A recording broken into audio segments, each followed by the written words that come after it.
Okay, so when I start the meeting, I would say this is a work session. Yeah, Or- it'll still be recorded. We'll still Okay. treat it the way we would otherwise treat a public meeting, but it technically would just be a work session because you can't have a public meeting without a quorum. So, Okay, thank you. Rob, would the other agenda items still apply? I think it's just, isn't there just one item on there? We have training, or what else do we have? Well, we have there's various items, public communication, PC communication.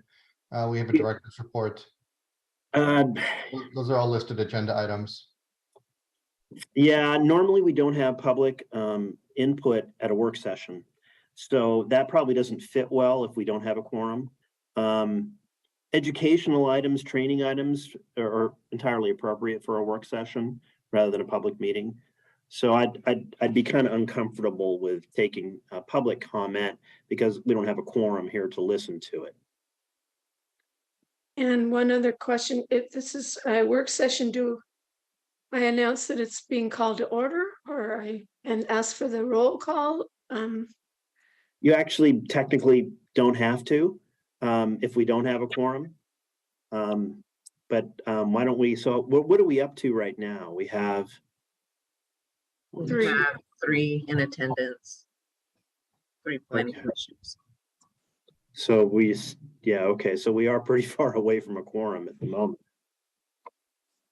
I anticipate that we'll have more join, possibly getting to a quorum. Okay. Yeah, I mean, that commute's pretty tough. Yeah, I mean, I actually don't really have a technical problem with you receiving input from the public. It's just that you don't really have a quorum here. If they want to speak to you about something that might come before the commission, I would be worried that a quorum wouldn't hear it. So I'd prefer we defer that. I would prefer we defer anything really. Well, let me look at the agenda here real quick. Or come back to it maybe when we do have a quorum. It's another possibility. So we have the training, director's report. I don't really have any problem with either of those. It's just really, I guess, the public communication that would be more public meeting centered. And at the moment, we do not have anyone signed up, is that right? That's correct. So that's probably moot anyway. So I think we can just proceed on as a work session with what you have then.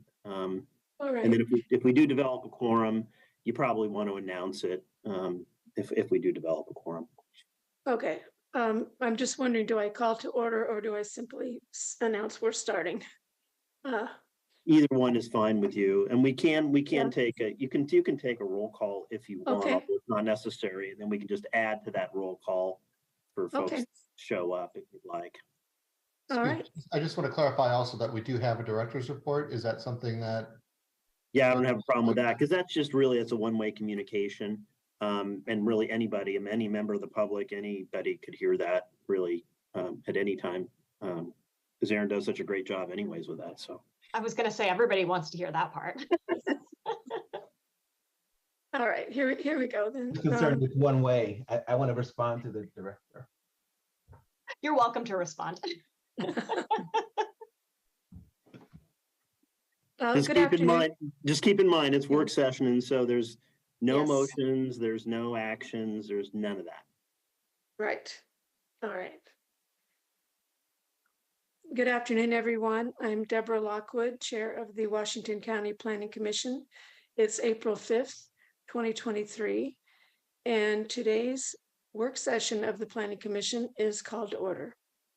May we have the roll call, please? And Chair, before you do that, we have a couple of commissioners that are in the waiting room. So would love to have them join us before we officially start. No, thank you.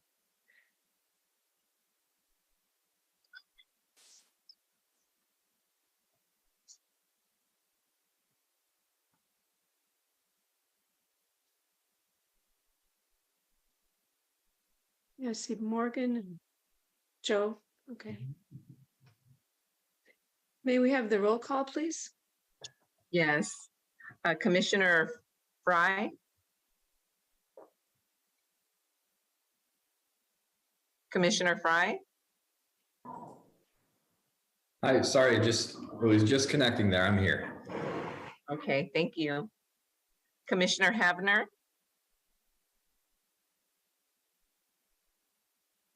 Commissioner Havner, it looks like you're mute. Okay, thank you. Commissioner Kaiser, Here. it looks like Commissioner Milliman and Commissioner Maury Bidu are absent. Commissioner Podar, I usually have pronouns. Commissioner Will, Present. Vice Chair Dye, Present. Chair Lockwood, Present. thank you. 2, 3, 4, 5, 6, 7. It looks like we have 7 in PC members present, so we do have a quorum. Thank you. Let's have the director's report, please. Thank you, Chair Lockwood. My name is Erin Wardell. I'm the Planning and Development Services Manager. Welcome to the April 5th Planning Commission meeting. Important item for today, we do have the county's 2023 volunteer appreciation event coming up on Thursday, April 13th from 5:30 to 7:30. If you'd like to RSVP to that, today is the day to do so. So please email Todd Borkowitz right now if you can and let him know if you'd like to be there. I'm planning to attend and it would be great to see some of you there. We really do appreciate your time on the Planning Commission and it would be great for you to be there to be recognized for your hard work.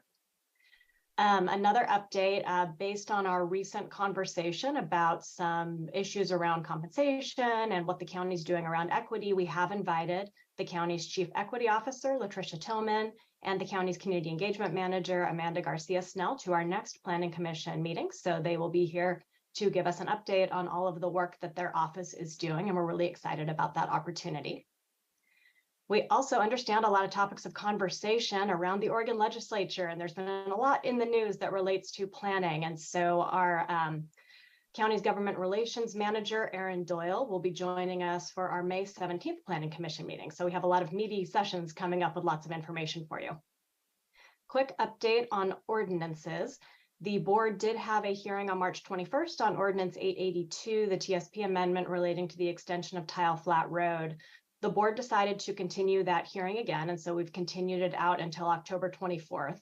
The reason for continuing it is that a large portion of the land was brought into the urban growth boundary at the request of the city of Tigard by Metro Action, but it's not formally acknowledged yet by the Department of Land Conservation and Development, and so the board wanted to wait until that process is basically through before they hear that ordinance again. And so we'll be going back to them in October and continuing conversations with City of Tigard in the meantime before we address the board about that again.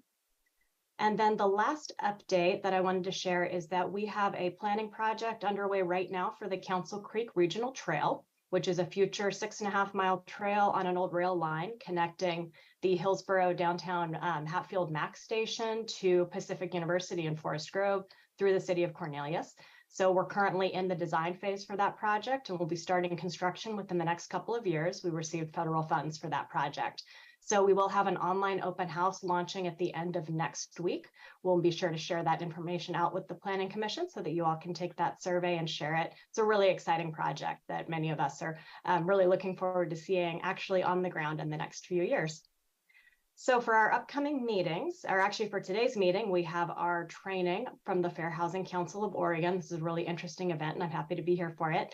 And then for our upcoming meetings, as I shared for April 19th, we will have our representatives from the Office of Equity, Inclusion, and Community Engagement here. We'll also have a work session on the draft 23-25 work program. And then for our May 3rd day meeting, we don't have any items yet. So we'll be looking to either fill up that meeting with some items or we'll be canceling it. We don't yet know which direction that one will go. And that concludes today's report. Thank you very much. Are there any comments or questions for Director Wardell? I am not seeing any, so thank you. Let's go ahead to our next item on the agenda, which is public communication. Is anyone signed up to speak to us? We don't have anyone signed up for public communications today. Okay, thank you. Let's proceed then to our work session.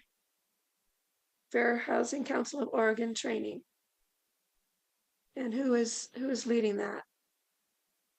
Chair, I will just give a brief intro. I'm letting some staff from the Office of Community Development in the Fair Housing Council of Oregon in right now. So if you can just give me just a split second while I do that, maybe a couple of split seconds.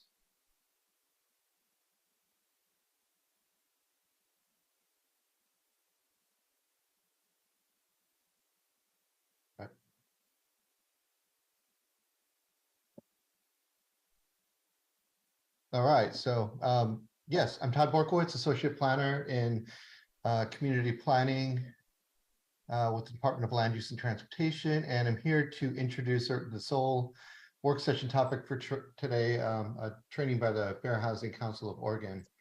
And so the training is particularly timely given that April is National Fair Housing Month. The training was identified in a past survey of PC members on topics that you would like to learn more about. It is not a particular ordinance or item, but rather it is an important information in general to keep in mind as you consider future items that come before the PC. So while the training will overlap with some topics that come before you as proposed ordinances, it will be much broader than what the PC and LET are typically scoped to address. To that end, we have in attendance tonight staff from the county's Office of Community Development who can answer your questions specific to their work. This training is intended to be informative. Fair housing, including a history of fair housing, including a history of housing discrimination in Oregon. I really encourage you to check out the resources provided by the Fair Housing Council of Oregon, including some great tours that they do. And much of that information was included in today's packet. On that, I'll hand things off to Lauren Thomas, who I believe might be here with the Office of Community Development, who will introduce the team from the Fair Housing Council of Oregon. So thank you. Thank you, Todd. Hi, everyone. So I'm Lauren Thomas, and I'm a Housing and Community Development Specialist with the Office of Community Development. We manage federal funding from HUD, so it's our Community Development Block Grant, Emergency Solutions Grant, as well as the Home Investment Partnerships Program. So we do a lot of fair housing work in relation to these grants. And so we work closely with Fair Housing Council of Oregon to be able to provide these trainings and outreach. And we're thankful to you all for letting us be here today. I am actually going to hand it over to Shannon. She's our program manager and she is on the call as well. And then she can introduce Fair Housing Council of Oregon staff. Thank you. Yes, hi everyone. As Lauren said, I'm Shannon Wilson, Program Manager of the Office of Community Development, and I want to echo Lauren's thanks for the opportunity to be here and to have this training provided on fair housing by the Fair Housing Council of Oregon. I also want to thank Lauren for her work with the team at the Fair Housing Council to set up this training. And so with that, I do want to just hand things over to the staff from the Fair Housing Council so they can begin their training. So Jamie and Samuel, and we can go ahead and get started. Thank you. Thank you so much, Shannon, Lauren. All the staff that we've been working with have been terrific, and thank you to the Planning Commission for having us. I'm Samuel Goldberg from the Fair Housing Council of Oregon. I'm an education and outreach specialist. My particular areas of interest are in land use, so that's a lot of what I work on. We'll get into what those intersections are between fair housing and land use throughout this training. I'm also joined today by Jamie Gatewood, who is our education and outreach. I believe she's now an education and outreach assistant director, so this might be a older slide deck, but yeah, we're really pleased to be here with you during Fair Housing Month. You know, yesterday you mentioned the bus tours. We're setting up a bus tour for Washington County staff later in the year, which we're all very excited about. Yesterday was our first bus tour since October of 2019, which was amazing. And it was also amazing to have it be on April 4th, which is the 55th anniversary of the assassination of Dr. Martin Luther King Jr. That event was really critical to the history of fair housing. The open housing movement was something that Dr. King was firmly invested in. That was one of the major campaigns that he led before his death. There had been numerous attempts to enshrine fair housing in civil rights law in the US before 1968. But it was his death and the riots in 125 cities that followed that actually got fair housing to the finish line. It was eventually passed a week later, so on April 11th. So we are rapidly approaching the 55th anniversary of the Fair Housing Act. We'll get much further into that as we go. But this training in particular. Excuse me, can we break in for a question? Sure. Vice Chair Dye. Yeah, sorry, as much as I appreciate the explanation, I really wish that you would start to tell, when you tell this narrative, it wasn't his death, he was assassinated. And I think that's a very clear distinction that we need to make in an era of lots of people in this country trying to erase or change some of the historical facts of Black Americans. And so I definitely want to, call out that this person was assassinated in his prime and taken away from us and didn't just simply die. And that's why all this happened. I wholeheartedly agree. I appreciate for misspeaking. Apologize for misspeaking. It was an assassination, and it galvanized people across the country into action. So, really critical event in the history of fair housing. So this training in particular, we do a lot of trainings. A couple of years ago, my colleague Jamie Gatewood and I started to put this one together, which kind of bridges the gap between all of the different facets of fair housing and understanding how it interacts with things like affordable housing, understanding how it interacts with things like community resistance to affordable housing. All of these things are connected, but there wasn't enough being done to kind of break out of the silos of all these different groups. And so that's why we put this together. It's a framework we call Building Inclusive Communities. Just keep that in mind as we get into this presentation. So a little bit about the Fair Housing Council of Oregon. We are a private civil rights nonprofit. We cover the whole state of Oregon. We serve anyone who is in the home buying or rental market who is experiencing any kind of discrimination. We also do training for anyone who is regulating, the markets of housing, or anyone that really touches the housing market. Fair housing laws do apply to them. So that's the purpose of these trainings. We do we cover everyone, both on the consumer side and the policy side and the housing provider side. People can reach out to us. We'll have information at the end of the presentation. People can reach out to us if they believe they're experiencing discrimination, or if they want to learn more about what their responsibilities are in terms of fair housing law. I think we can jump into the first slide now. Excuse me again, I've got another comment or question. Yes. Commissioner Podar. Thank you, Chair Lockwood.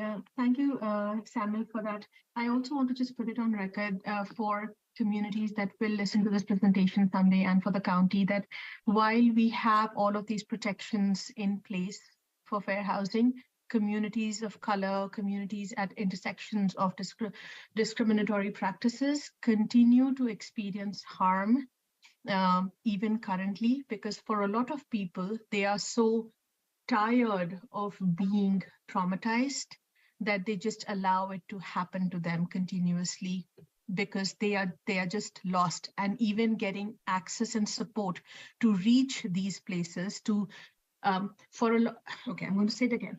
for a lot of people, resharing and retelling their stories of trauma is traumatizing, and they are exhausted, so they don't get to those resources in time. So while we continue to have all of these protections and places where people can go to, it is not accessible to them.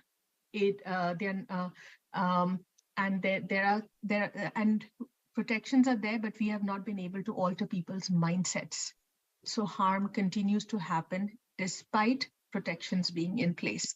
And so unless we add, I think we need to start adding that when we talk about fair housing, that we have policies, we have protections, but people continue to suffer harm because mindsets have not altered. We know what is happening in our communities on a day-to-day basis. Stories of trauma continue to emerge. And at this moment, I think the rates of evictions have skyrocketed. And in our country, we have people whose identities are being questioned every day, who it's being invisibilized. And when people's identities are invisibilized, they do not get access to housing. They do not get access to safe shelter. So just wanted to put that on the record for whoever listens to this recording at some point of time. Thank you. I appreciate that that as well. You know, even before the pandemic, it was estimated that only about 1 in 10 instances of discrimination were even being reported.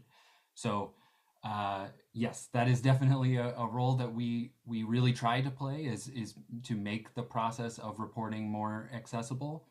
But a lot of the reason that I'm here today is to focus on kind of the systemic solutions so that hopefully we can change things on a big picture to make those kinds of instances less likely in the first place. So I apologize because we've got someone advancing this. Can you advance 3 times just to make the slide fully appear? So we are, perfect. So we are a statewide civil rights organization who proactively promotes housing justice, equity, and inclusion. And as I mentioned, we work on both the education side, like what I'm doing today, and the enforcement side of fair housing law. So we have an enforcement department that when they get reports of housing discrimination actually has a very good track record of informal advocacy. There's informal ways that they can resolve instances of housing discrimination. It's something like 70% of the issues that come to us are able to be resolved informally. If they're not able to be resolved informally, we can definitely provide assistance in reporting to civil rights agencies at the state and federal level, that being BOLI and HUD. On rare occasions, we will also help bring fair housing cases in civil court. So we can move on to the next slide. And again, advance 3 times. Perfect. Civil rights laws are, fair housing laws are civil rights laws which promote equal access to housing. So they're different from landlord-tenant laws. This is not what is kind of governing the relationship between landlord and tenant or livability standards or anything like that. It's about discrimination in the housing process. So it makes it illegal for housing providers to discriminate on identity basis. You can move on to the next slide. Just advance 1 more time.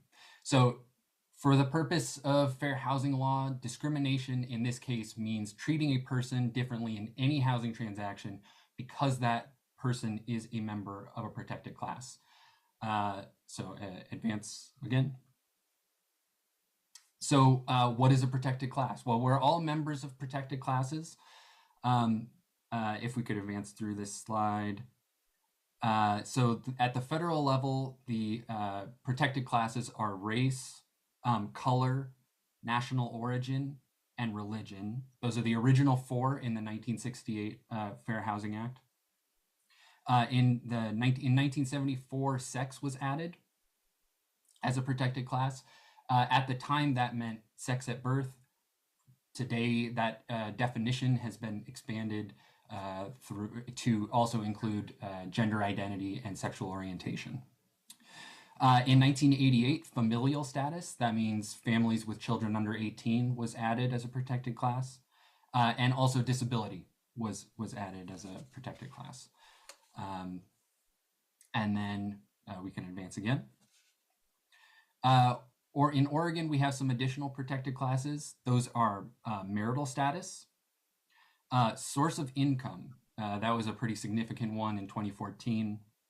So that is includes Section 8, agency rent payments, things like TANF, SSI, SSDI. Those are considered legitimate forms of income for the purpose of paying for housing. Sexual orientation and gender identity are also protected at the state level long before that the federal definition was expanded. And there's also local protected classes. I know Beaverton has occupation and age over 18. So that's pretty, it really depends on the conditions of the local, of the locality, right? So in a college town, for instance, we will hear instances of people being, landlords saying, well, we won't rent to anyone who's under the age of 22, for instance. So local jurisdictions can add that as a protected class, depending on the issues that they're facing in their region. Okay, we can advance. So we're going to talk a little bit about the history that that residential segregation is rooted in, because it's not by any means a new phenomenon, and it also it still exists because a lot of these are very firmly rooted problems that have been very difficult to undo in the frameworks that we have. So we can advance to the next slide. So the history even predates Oregon as a state, right? So white settlement of the Oregon Territory really relied on the decimation of the native population. There's no such thing as free land as it was being promoted to settlers in the Oregon Territory. It really relied on a huge widespread death, and then also significant to the process of segregation, removal.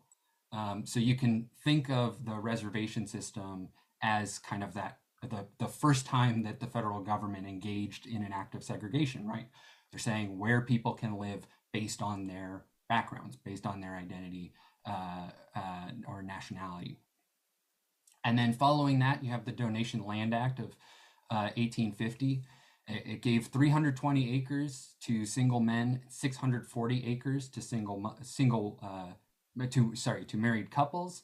That opportunity was specifically limited to white people, or in the law they used the phrase half-breed Indians. It was also open to them. And it was free. This was literally the only conditions for it were that you had to stay on the land for, a particular amount of time. I looked up the statistics or the current figures on what the price of an acre of farmland is in Oregon, and in today's dollars, this would essentially be a direct subsidy of about $2 million to people simply on the basis of their identity and their willingness to stay on the land and work the land for a particular amount of time. The state constitution of 1859 prevented African Americans, enslaved or free, from settling in Oregon. So Oregon was founded as a technically free state in that slavery was not allowed. However, it was all African Americans were excluded, and this provision was not nullified until 1927. Of course, for people who are old enough, you might remember that the provision was not removed from the Constitution until 2002. That's when it was voted on to actually remove the language from the Constitution. The Constitution also had a specific provision that barred Chinese from owning property or mining claims, and this was not nullified until 1943. Okay, we can move on to the next slide.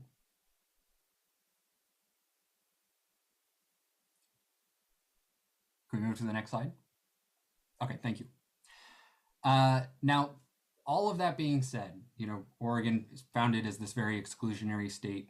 Those laws definitely limited, but they did not prevent people of color from coming to Oregon. African Americans and new immigrants came to Oregon because it was a place of a huge amount of economic opportunity, right? This new state, there was a huge boom, especially post-Civil War, in industries like timber, mining, agriculture, and fisheries, and it led to stable communities of people of color across the state, including in Washington County. And so they formed, and these communities were eventually scapegoated, especially in a series of recessions starting in the 1870s and then through the end of the century. When those recessions happened, when those jobs started drying up, there was a tremendous amount of violence and intimidation that started being directed towards those communities. And the statistics are really stunning. So from 1890 to 1930, the overall African American population in Oregon increased. But at the same time, the number of counties without any African American residents also increased from 1 to 4. And the number with less than 10 residents increased from 16 to 20. So the point that I'm trying to make is that Oregon as a whole, in more rural parts of the state, actually used to be more diverse. And then over the course of the late 19th and early 20th century, violence and intimidation drove those communities out of rural areas and towards the cities.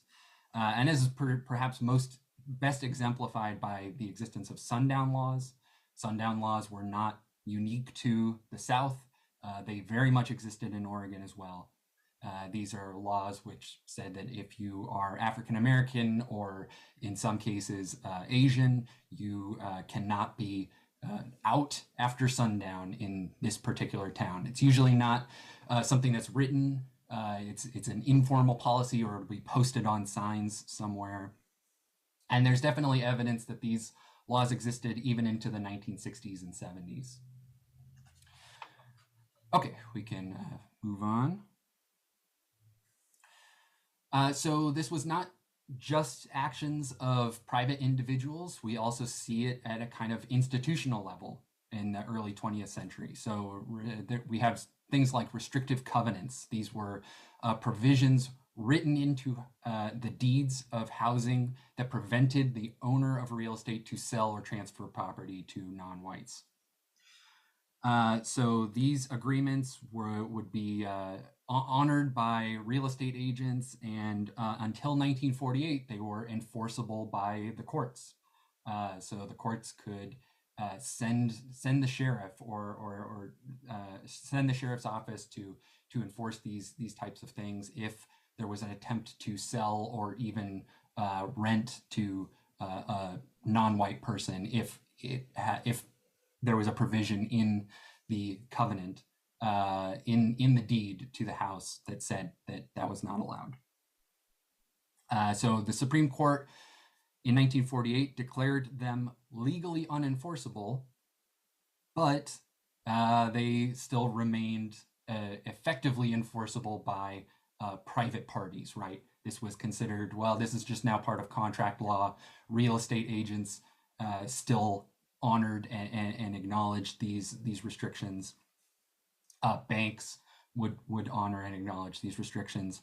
And even the Federal Housing Administration would still, prefer to underwrite loans or underwrite suburban development only if these types of restrictions were in place. All right, we can move on to the next one. So once we have these systems of segregation, once we have these patterns that have been laid out largely through violence and intimidation, Then we have a series of federal policies that really make them more concrete. So it went from informal to formal pretty quickly. So we have things like the FHA appraisal standards. This is where we get redlining maps. Now, redlining, the actual redlining map was only Portland. Portland was the only city in Oregon that was large enough in 1934 when these maps were being made to actually get its own map.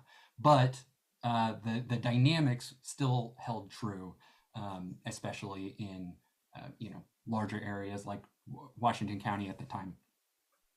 So because of these appraisal standards, it was much more difficult for people of color to get loans. Banks just outright would refuse to make loans or use predatory terms in their loans when they were making any kind of mortgages to particular areas.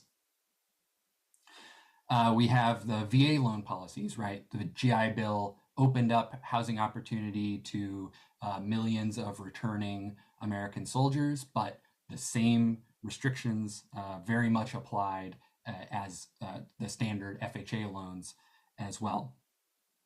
As a result of this, of the $120 billion worth of mortgages that FHA underwrote between the 1930s and the 1960s, less than 2% went to people of color.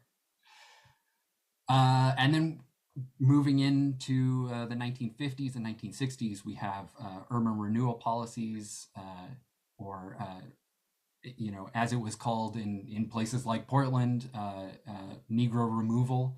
That was how it was regarded, because this was very deliberate choices that were being made in terms of highway construction or civic buildings being built to kind of maximize the damage among communities of color, and to be very careful in sparing majority white communities. And then you have things like exclusionary zoning, which is very much the policy that we're talking about today, and still dealing with the theory essentially being behind it that you can create racially neutral policies that are technically racially neutral. There's nothing in the language that specifies these things, but once you're already dealing with patterns of segregation, you can also segregate the types of structures that are built, and that can create types of exclusionary policies well into the 20th and centuries, and things that we're still dealing with today. So we can move on to the next one. So let's talk about zoning. From the start, zoning has separated more than just land uses. It has also separated people, right? So the theory behind modern zoning systems as they kind of come out in the 1920s and 30s is, well, we need to separate people from industrial uses, from commercial uses, right? These are good for public health, good for public policy. It's going to benefit our communities in these growing cities. But almost from the beginning, those same tools are also used to separate people. In the early 20th century, many communities used zoning ordinances to racially segregate neighborhoods. And again, even once that was not legally allowed to be so specific, you can regulate the form and function of buildings and then lock in those patterns of segregation. All right, can move on to the next one. So exclusionary zoning policies continue to restrict lower cost or higher density housing, limit racial and economic diversity, and raise housing costs, excluding people from equal access to opportunities. All right. Can I ask, I'd like to ask a Yes. question. How does the illustration on that slide relate? This is just an example of how it's an example of a zoning map. This is not meant to be showing something that is necessarily racially exclusionary. It's just illustrates all the different just zones. illustrates Okay. this. Actually, if you look at this particular map, it does say that the yellow is high intensity residential zone. So I would say that this is probably an inner downtown somewhere. All right, so we can, yeah, we can move on to the next one. So lesson one that I want you to take away from this is that racial segregation did not happen organically. It was a result of decades of violence, intimidation, and prejudice, which was then cemented by institutional action. So what I would encourage you to do, after this presentation and the days that follow, is to learn the specific history of your area and then use your power as commissioners to take institutional actions that redress that harm, right? These are systemic problems that demand systemic solutions. So two specific avenues that I can recommend for research are James W. Lowen, the late author of Sundown Towns, A Hidden Dimension of American Racism, set up a crowdsourced database for people to submit evidence that their town had a formal or informal regime of exclusion or harassment. So that's kind of where I start my research a lot of times when I'm looking into the history of a particular community. Second, if you live in an older house, there is a reasonable chance that your house has racially restrictive language written into the deed.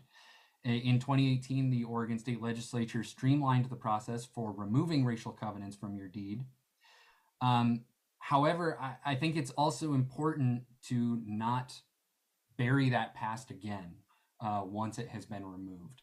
So there was a project in Portland, a historian named Greta Wisniewski set up an interactive map of all of the Portland deed restrictions and neighborhood covenants that people sent her. So again, this is a crowdsourced database. I would love to see projects like that in Oregon communities of all sizes. As much as I, approve of and would support people, eliminating exclusionary clauses from their deeds, I think it's important to know where we came from and why neighborhoods continue to look the way they do.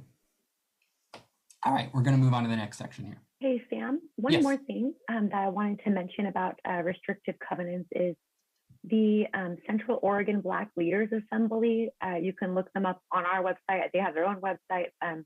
They have a program called the Good Deeds Program, where they're also assisting folks to go through the process. If somebody needs, just additional assistance with the paperwork or the process, they are focusing to help there as well to do that good work. Yeah, thank you, Jamie. Okay, let's get into the specific housing needs in Washington County. All right, we can. So this is data from the Oregon Housing Alliance. They do great work in charting these types of needs. So 11,326 affordable units are needed to meet the need of Washington County residents. I believe this is the 2021 data, if I'm not mistaken. Jamie, do you know if that's correct? I think they've updated it since then. Okay. So no, it's even more recent than, although some of the numbers have remained similar. Yeah. So that translates to, for every 100 families with extremely low incomes, there are only 15 affordable units available. Almost 1 out of 4 renters are paying more than 50% of income in their rent of their income and rent, and 5 out of 6 renters with extremely low incomes are paying 50% of their income and rent.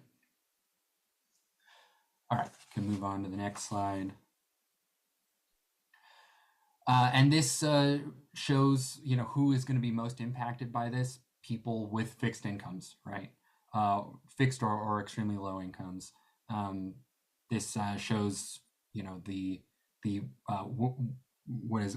would be considered the wages that someone on Social Security, veterans pensions or retirement gets, and the wages that would be necessary for a 1-bedroom in Washington County. And also very vulnerable are children, right? 1 in 32 students experienced homeless in 2019 to 2020. So 2,754 children during the school year in Washington County. Okay, next slide. And just generally, people who are low or even medium income cannot afford rent or housing. The number of hours that would be needed to work per week at minimum wage to afford a 2-bedroom is 87 hours. All right, go to the next one. And on top of that, home ownership is out of reach for many. $471,000 was the median home value in 2020 in Washington County, up 9% from 2019. Yeah, pretty stunningly out of reach for the average worker. Now, again, affordable housing, we are not necessarily an affordable housing agency. We're a fair housing agency, but we know that there's a lot of overlap here. Yeah. I need to interrupt, excuse me. Commissioner Podar. Thank you. Samuel, could we also add what income is required to be able to afford to buy a home? It's not that homeownership is out of reach for many. Homeownership is at the moment out of reach for almost everybody. Yeah. A small percentage of people earning above $150,000, $150,000 can afford to buy a home in Washington County. People who have lived in Washington County we are undergoing massive gentrification. People are being pushed to the fringes of cities, away from public transit. Our county is a transit desert. We do not have transit, period. Only Hillsborough and Beaverton through one single line is connected by MAX. We do not have buses to all the places. We do not have adequate roads. We do not have we do not have bus shelters, so people can't bike. So we are a transit desert. And despite that, all housing that has currently been built near public transportation, near MAX rails, are expensive, like Orenco Station, like Beaverton Round. So most of the housing around stations are very expensive and unaffordable. Currently, Washington County, for Section 8 housing vouchers, it is a 5-year wait. People have to wait and be in desperate, destitute circumstances to receive help, and they don't have help. And people have to wait for 5 years to be able to get housing vouchers, to be able to get a home. To be able to afford a home through Habitats for Humanity and Proud Ground, you have to have 3 years of income stating $30,000 net income. That is after all expenses. If you don't have $30,000 in net income, you cannot even apply for housing through Habitats for Humanity and Proud Ground.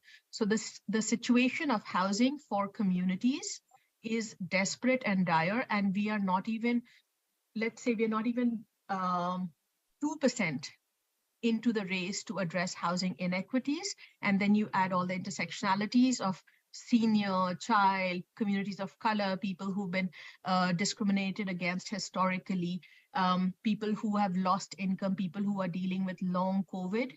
So due to all of those reasons, our housing situation is only getting worse by the day, by the hour. As I speak, people are getting evicted and they're having to move in with multiple people are living in one apartment without illegally.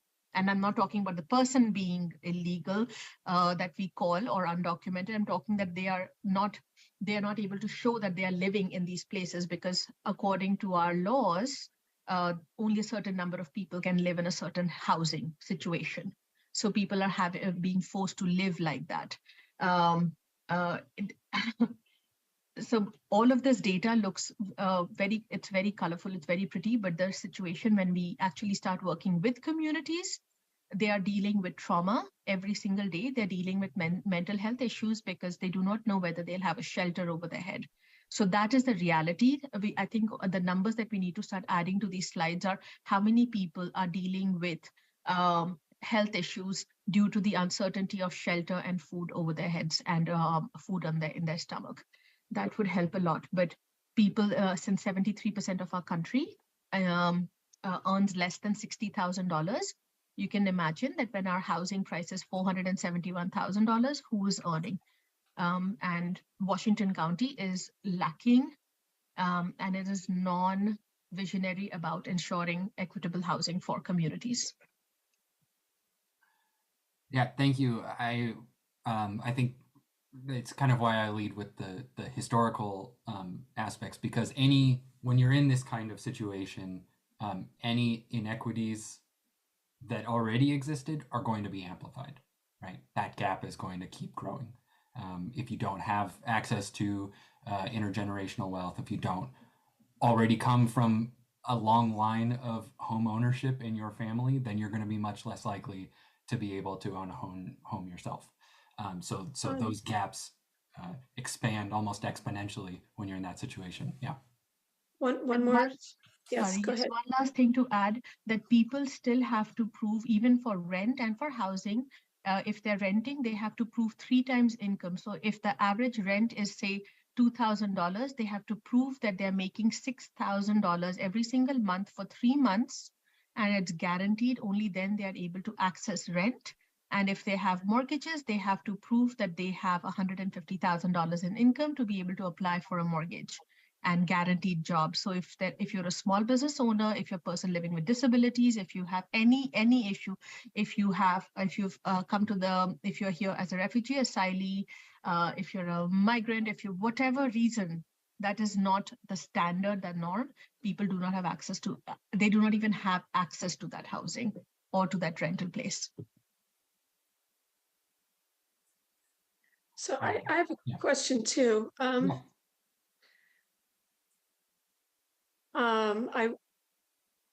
I wasn't expecting the history. I'm familiar with most of it. It's awful. I think everyone needs to be aware of it. But the handout we got for today is a pamphlet that you all do, your guide for elected officials. And that really impressed me because I thought it was very well done, very well written and clear, dealing with a lot of very sort of technical stuff. So I compliment your group on that. But my feeling was, we have all these laws. Are the laws not adequate to deal with the inequities we have? I mean, Commissioner Podar is bringing up the economic aspect, which is, kind of another background thing that's different from the law and different from perhaps what the county's able to do to redress inequities. Anyway, your comment, please. Yeah, I don't want to get too far ahead of myself because I do think we'll address some of this in the presentation. But very basically, most of the Fair Housing Act comes out of an equality framework and not an equity framework.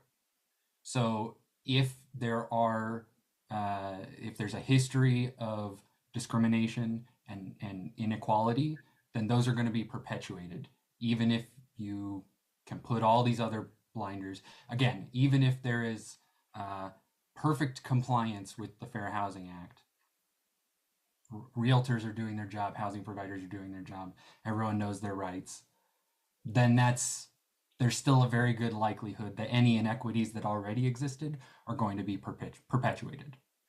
So that's problem number one. Problem number two is that we do actually have some portions of the law that would address historic segregation and discrimination, but those have been rendered effectively toothless for most of their history.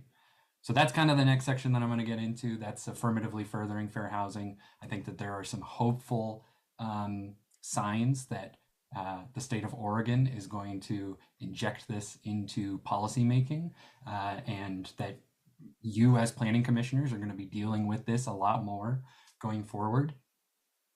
But we'll get to that. I hope that is satisfactory for the moment. Yes. Yeah. Okay, we can keep on moving. So let's talk about goal 10. We can go to the next slide. So planning goal 10 comes out of Senate Bill 100. It is, we just are celebrating the 50th anniversary of Senate Bill 100 this year. That is what set up Oregon's state land use system. Goal 10 has to do with housing. So it states that to provide for the housing needs of citizens of the state, buildable lands for residential use shall be inventoried, and plans shall encourage the availability of adequate numbers of needed housing units at price ranges and rent levels which are commensurate with the financial capabilities of Oregon households, and allow for flexibility of housing location, type, and density. So this principle, this very lofty principle, is something that communities should be taking into account with every single land use decision that they make, right? This is central to the whole system, and balancing the different needs that we have of land and housing in the state of Oregon. We can move on to the next slide. So what is the intersection with fair housing? Well, there is a difference between, Sorry, Vice Chair Dye. I don't want to get ahead of your presentation, but I want to make sure you're going to carve out time to talk about some of the actions that you're taking in this legislative session to address some of these inequities and these gaps and coverages that you've identified. A lot of it is very new. So yes, it's a very live issue, but we will be, we'll do our best to kind of summarize what has happened so far and what it means going forward for fair housing. Yeah. Okay, so the intersection between Goal 10 land use and fair housing in the state is that a lot of times residential segregation happens by income.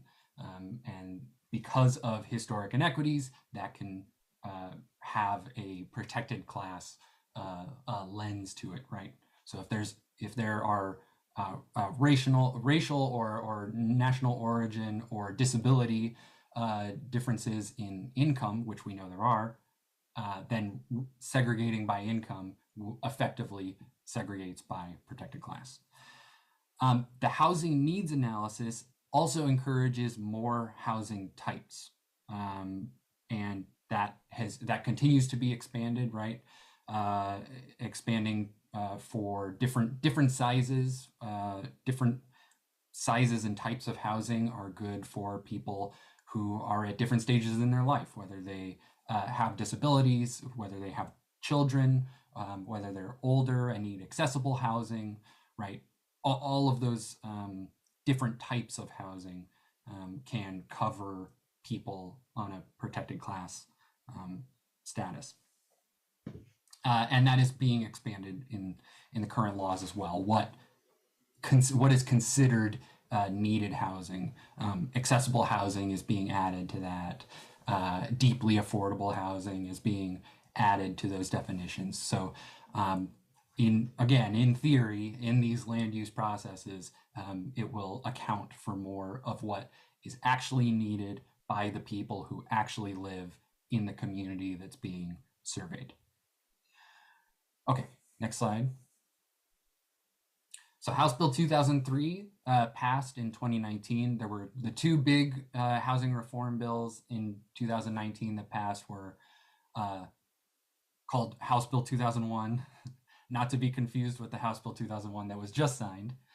And that was kind of the middle housing bill, right? And, ended single family zoning, exclusionary zoning for many communities in Oregon. The other one that was passed was House Bill 2003. House Bill 2003 set up a lot of new land use processes, including something called the Housing Production Strategy, which is being required to be done by cities with a population of greater than 10,000. It's a new planning document that must include a list of actions a city will take to promote the development of all identified housing needs.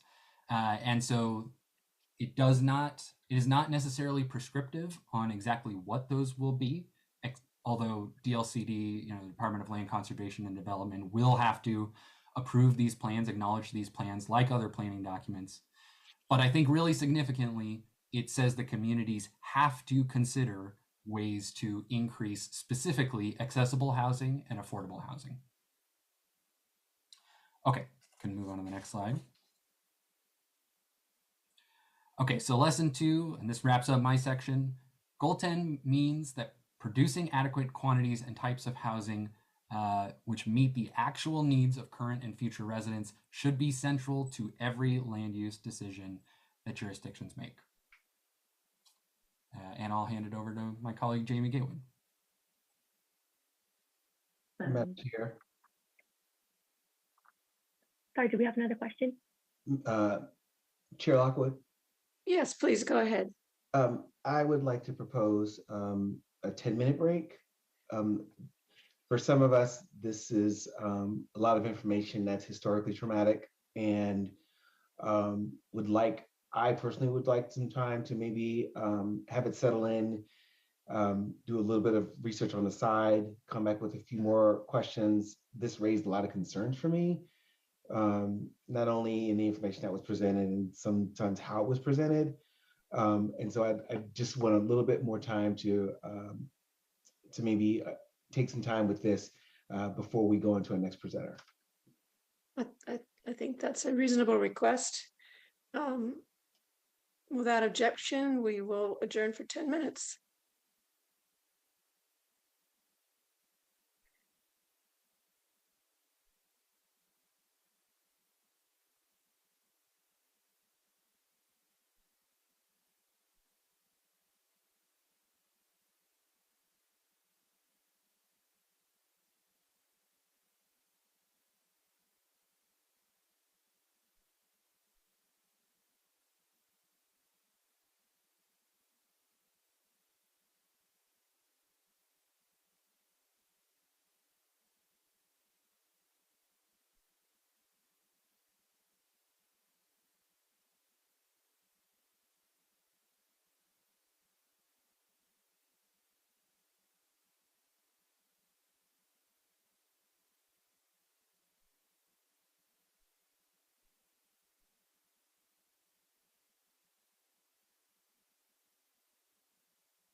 Mr. Bovet, we don't need a roll call, do we?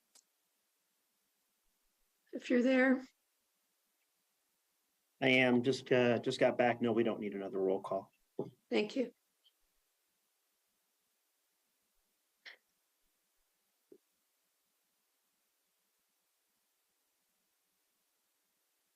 Right.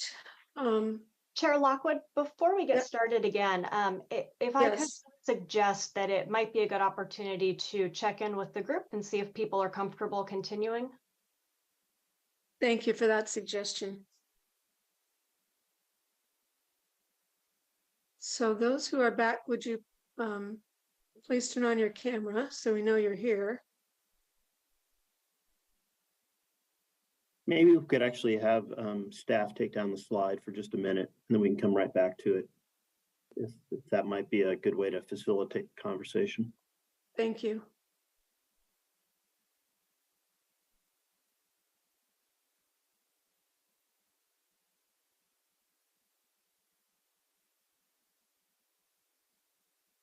All right. I think we're all back.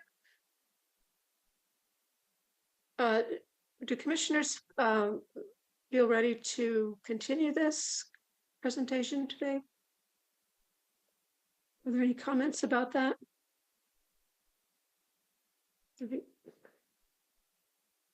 We had a yes from Commissioner Kaiser, is that right? Yes. All right, I think we can go on, but thank you for bringing that up, Ms. Ordell. And who is speaking to us now? I think we changed, is it here? Okay, please go ahead, Ms. Gatewood. Thank you. Wait for the slide to pop up again. Awesome, and I'm just going to ask for the person who will be controlling the slides moving forward. We do have that button where you just kind of like populate as it goes down. You can go ahead and just populate the entire slide for me. That would be helpful. Yeah, thank you. So some of them will just have one, but you'll see if it looks empty, you can just populate until the bottom pops up. That'll help a lot. Gotcha. All right, thank you. Okay, so a question that we get a lot at Fair Housing Council of Oregon as somebody brought up, wow, we have a lot of these laws and we're still hearing that there's a lot of problems, right? Both, with folks who are renting and experiencing discrimination in their housing, and also with patterns of segregation in cities and jurisdictions. So we get this question a lot. Why is this still happening? Well, as Sam alluded to earlier, what I will say is that while the laws exist, I would say that some of them are not as adequate as we would like, especially because the enforcement of fair housing law, when it comes to somebody who is renting and they're experiencing discrimination, maybe from a housing provider or from somebody who is also residing on the same property, when that happens and they need to access the law, right? They need to access enforcement to the law. They're the person who oftentimes is not in a position of power, right? And they can't just, like many other laws, call 911 and say, hey, I'm being discriminated against in housing, right? The person who experiences the discrimination is the person who has to go through all of the steps to find the enforcement of fair housing law. So I would say that's one issue. But when it comes to and that's an issue why, I mean, if you're the person who is not in power in this situation, it's not, like, as was mentioned earlier, it's not going to be easy to sometimes find access to enforcement of the law. You don't know which agency to call. You might not understand that it's your right to make that claim to uphold your fair housing rights. And there's just many other barriers. It could be language accessibility. It could be you don't have access to the internet. It could be that you don't have a phone. The list goes on. So I think that one thing, like public policy moving forward, that would be good, is just instilling more pathways to enforcement of these laws. And again, at Fair Housing Council of Oregon, it's something that we work hard to try to do so that we can connect communities who are experiencing more discrimination with this information and assist with connecting them to those enforcers of fair housing law. And if they prefer, of course, we could advocate directly if that's something that they want. But again, if they'd rather file a claim, that's something that we can assist with too. Now, when it comes to cities and counties, as Sam mentioned, right, we have these laws that said that cities and counties have to plan for needed housing, right? That's going to be affordable or work for the people who are actually living in the city. So if that's the case, then why is there an affordable housing crisis, right? Like what could be some of those reasons? So we talk about these things. If you could please move to the next slide. So there are a lot of barriers to housing development. So we educate the community about those things, and of course, cities and jurisdictions. Many of you know, right? You're dealing with a lot of these issues. So when affordable housing is proposed, they have to find the funding. And if you've ever been in a meeting about affordable housing, that's the thing that comes up pretty often. It is very hard to get the funding together to develop it.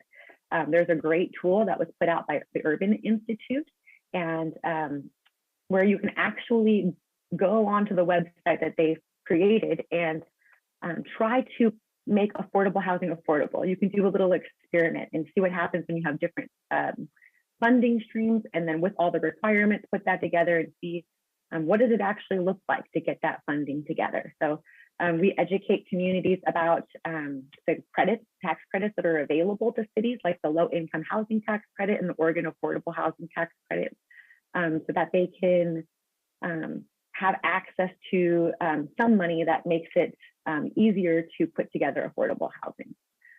What we also talk about is land availability, right? Is there land available in the urban growth boundary?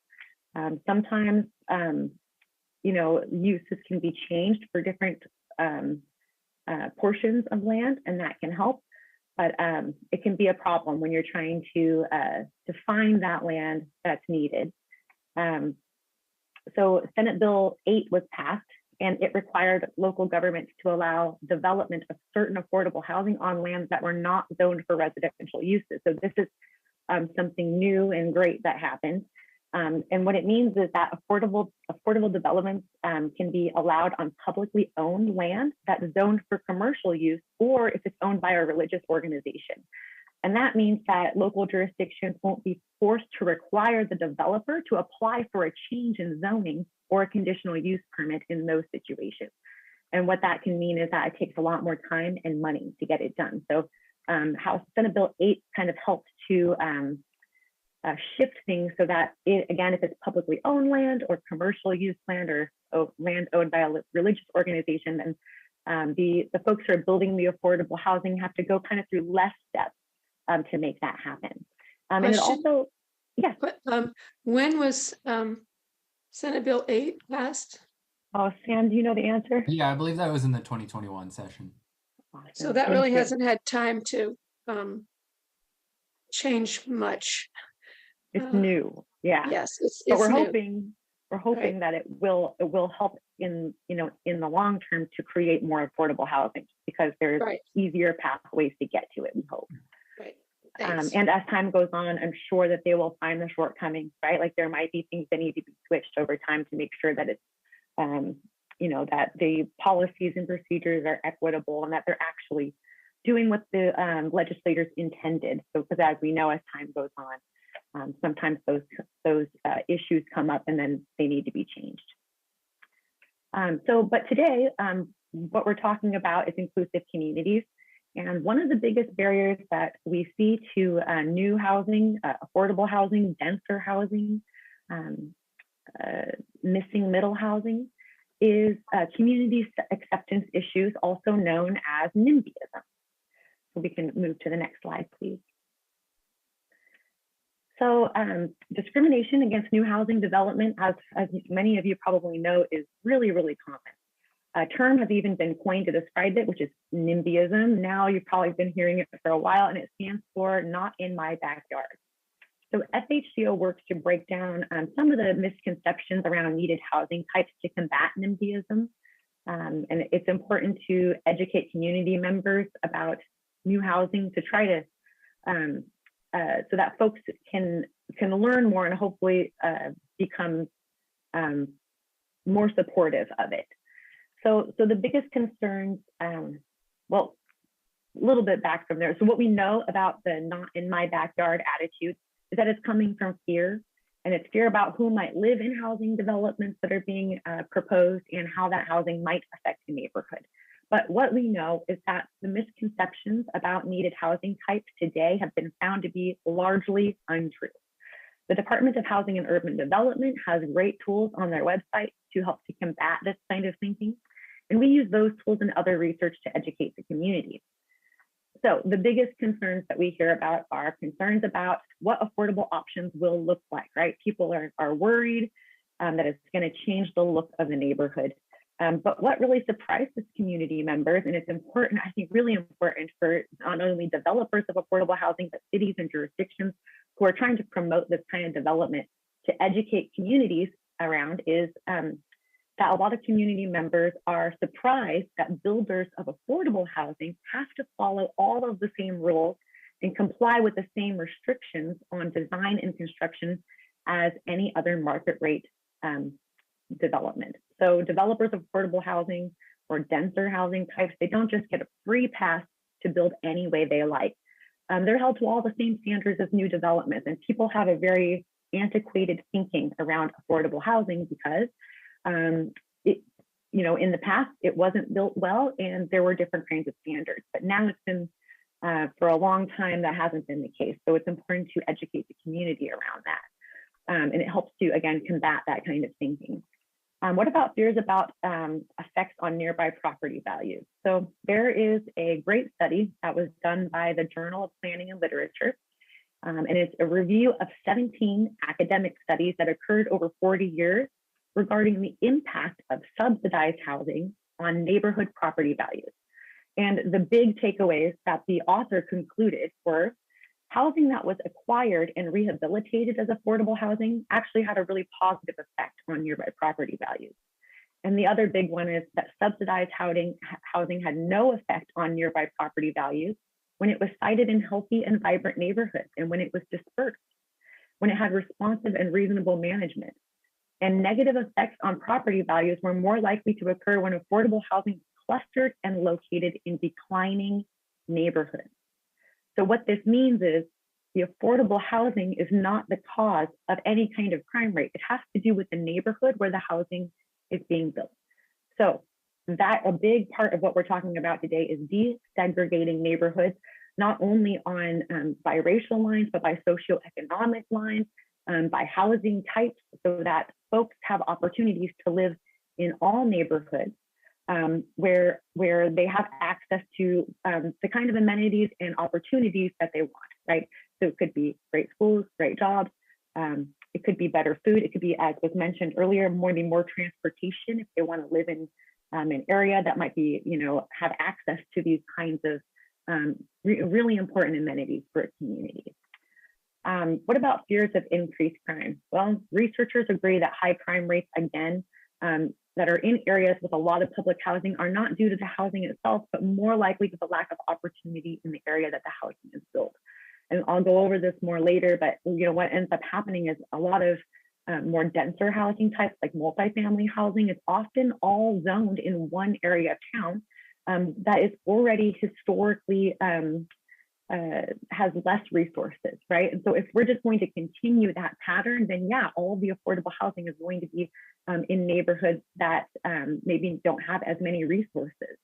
So spreading housing out and having equal amounts of different kinds of housing in each neighborhood is really healthier for everyone in the community. And then we also hear about the magnetism myth, which I think this is one that really comes up when we're talking about the development of emergency housing and shelters. And I don't know as much if this is happening in Washington County. It might be. I know it really happens in a lot of rural communities where they'll say, no, we don't want that shelter because if we build shelter, then folks who are unhoused will come to our communities. But what we know is that in most Oregon cities, the majority of folks who are unhoused living in the community have been long-term residents. They've been there most of their lives. They grew up in the area. And now what's happened, as was mentioned, housing costs have skyrocketed, right? And wages are not rising to meet that need.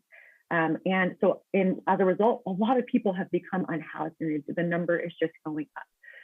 So that basically is untrue. There are folks again, who have been living in our communities for long periods of time, and now they're finding themselves unhoused. And the real big takeaway is that it doesn't matter really if somebody has lived there short time or long time. Like, what matters is that everybody needs housing, right? And so it's important to talk about these issues and dispel some of those misconceptions.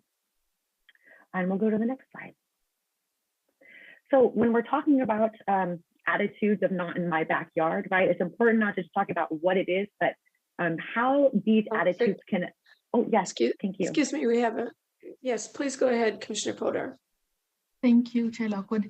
Hi, Jamie. Thank you for that information. You had mentioned that communities must be educated, right? And that there are tools out there to educate the community. Would you be able to expand on exact actions? Because we working with communities and being in spaces where government is talking that we have these tools and communities must be educated, but I don't hear actual actions that are being taken. And what is the data on how many people have been, like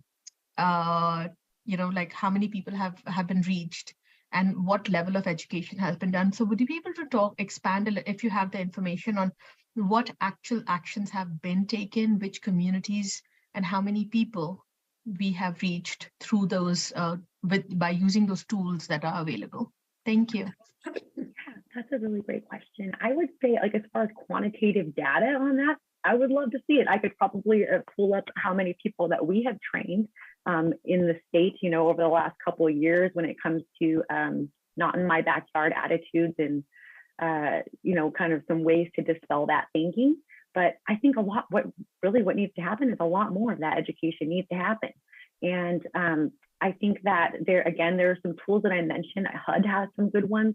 There's the study that I mentioned, but really, I think that more research needs to be done so that we have the numbers to really prove it, right? And so we actually don't have data available. We have information about tools. We have the knowledge that we must educate, that these are the things that exist, but we don't have any data whatsoever to support that communities are being reached and are being educated, so that they can also participate in making sure that we can hasten up the speed of change, because a lot of the change is not happening due to communities having no information. None of this education is out there. So communities of color, again, small community-based organizations are having to spend all of their resources and all of their time to try and do little bits of outreach, but on a central level, that education is not happening because we don't have the data. And without the data, as far as people know, nothing is happening because we don't see that showing up, that people have access to that information. And when we talk about affordability, right, affordable housing, most affordable housing units are at 60% of median area income. In Washington County, that is $90,000 is the median income of Washington County at this moment, which is of course not true for majority of the counties. So median income people still earning about $60,000, $55,000 to $60,000 have access to housing, but below that they don't. So affordability is also at this moment, like minimum rent for affordable housing that are being built or have been are between anywhere from $1,000 for studios to about $1,800 to $1,900, which at minimum wage, if somebody's earning $15 an hour, they're earning $2,400 in the month. So if they're paying $1,600 to $1,700 in rent, post taxes, that takes up more than 75% of their income. Oh, 100%. And what so what are the preschool teachers supposed to do, right? What are the folks who are working at the coffee shop supposed to do? How are we business supposed to owners, afford housing? Who's a working professional, right? Or if people are living with disabilities, if people are living with visible and invisible disabilities, people are living with post-PTSDs, our veterans, our seniors, youth. Beaverton has the highest homeless youth crisis. And so what are people doing? How are we supporting? So, it's like the education is not out there. That's why data helps that yes, we have reached these many people and we have been, and they, because when communities have access to information, then they are able to galvanize and they're able to push movements forward and policies forward. So information is not with communities. And I'm saying all of this so that even all of our other commissioners that are on this committee, they are also listening. And then whoever is listening further on, you know, that information keeps playing, that not if information is not out there. If inequities exist, inequities exist. So the ifs and the any's are not there, they are happening. Thanks. 100%. Yeah, I totally agree with you. And that's definitely on the fact that more research is needed, because that data is powerful, right? And we can use that data not only to educate community, but to, you know, talk to lawmakers about what's really happening and what's needed. So I'm a huge advocate for more of that research to be done. I can share through email later too the information that I'm referring to now. But yeah, I mean, I would say that that's something that the Department of Housing and Urban Development has so much access to that data. And it would be really great for them to put it together so that and make it usable for us.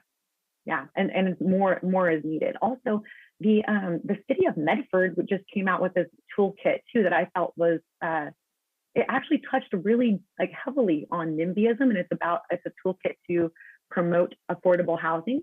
And they had some good tools there, some tools that were new to me that maybe also would be helpful to share as well. So I'd be happy to share that, because I think it could be a really great, you know, like jumping off point for other cities to look at that as an example and create one of their own for their city. Thank you, Jamie. And I would also highly encourage people to use, instead of words like affordable housing, to actually use numbers, because that helps a lot. That this is the area median income, this is the median area rent, because the affordability changes based on, I mean, what is affordable to me is not affordable to somebody, you know, it's not affordable to me, but affordable to somebody earning 150, and it's definitely affordable for Jeff Bezos. So the affordability changes based on income, but when we use the word affordability, it automatically, and when we talk about income, if 70% of the nation is earning less than $60,000, then everybody needs affordable housing, right? So affordability is based on income level. And I think we need to, whenever I've just seen the shift happening in my city and county after lots of advocacy, that when we start using numbers instead of the word affordable, we start telling people what we're actually talking about. And that helps a lot with education. Thanks. Excellent. Yes, excellent point. 100%. Yeah, that's something that I feel like it's said a lot. Affordable is not really affordable, right? Like we hear that all the time. And in the context of this presentation, when I'm referring to, well, and it's kind of interchangeable, which I'm realizing that's also confusing, that the federally subsidized housing is sometimes referred to as affordable housing. And what we know from what you said, that is not actually affordable. So it's very, very confusing. Yeah. And thank you. That is such a true and important point that you made. And Jamie, one last thing, not even people who are dealing with rental housing inequities and all, they're not able to get rental support to stay housed and stay sheltered. So access to those subsidies and to those vouchers and all of it is also chock full with barriers. And the list is so long that people have to deal with loans and debt burden just to provide a basic roof over their head. Yes, 100%. They're extremely rent burdened. Yeah. Thank you. Really, thank you. I appreciate your comments. And also I love that all of the comments that have been made throughout the presentation today really helps us to understand like where we can research more and how we can adapt our trainings just so that they're better for the folks that we're serving. So I just wanted to put that out there and thank everybody who made comments today. Really appreciate it. So let's talk about the project that was blocked.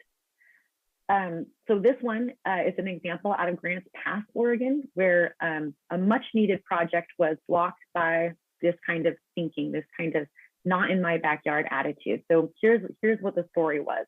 Rogue Retreat was a nonprofit based out of a neighboring Jackson County. They're right next to each other. And they finally got the funding together, which, as I mentioned earlier, is no small feat. It's very difficult to get the funding together for any new development, and this is for shelter housing. So for an emergency shelter project, okay, so they had the money. The local neighbors and businesses pushed back saying they didn't want the shelter. Most statements were discriminatorily based on stereotypes and fears of the people who would live in the shelter.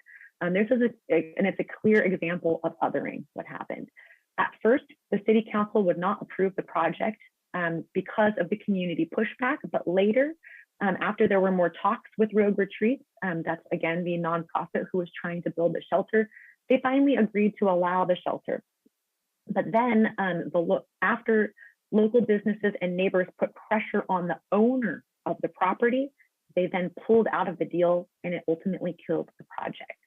As of now, there's really no low barrier shelter in Josephine County. Those that exist are very high barrier to get into, and it's just really unrealistic for many of the people who need the emergency housing.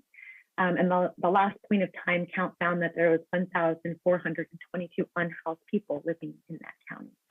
So you can see like these kinds of attitudes really block really important development for communities where it's desperately needed. I just want to make sure I heard you correctly. Did you say 22,000 unhoused people?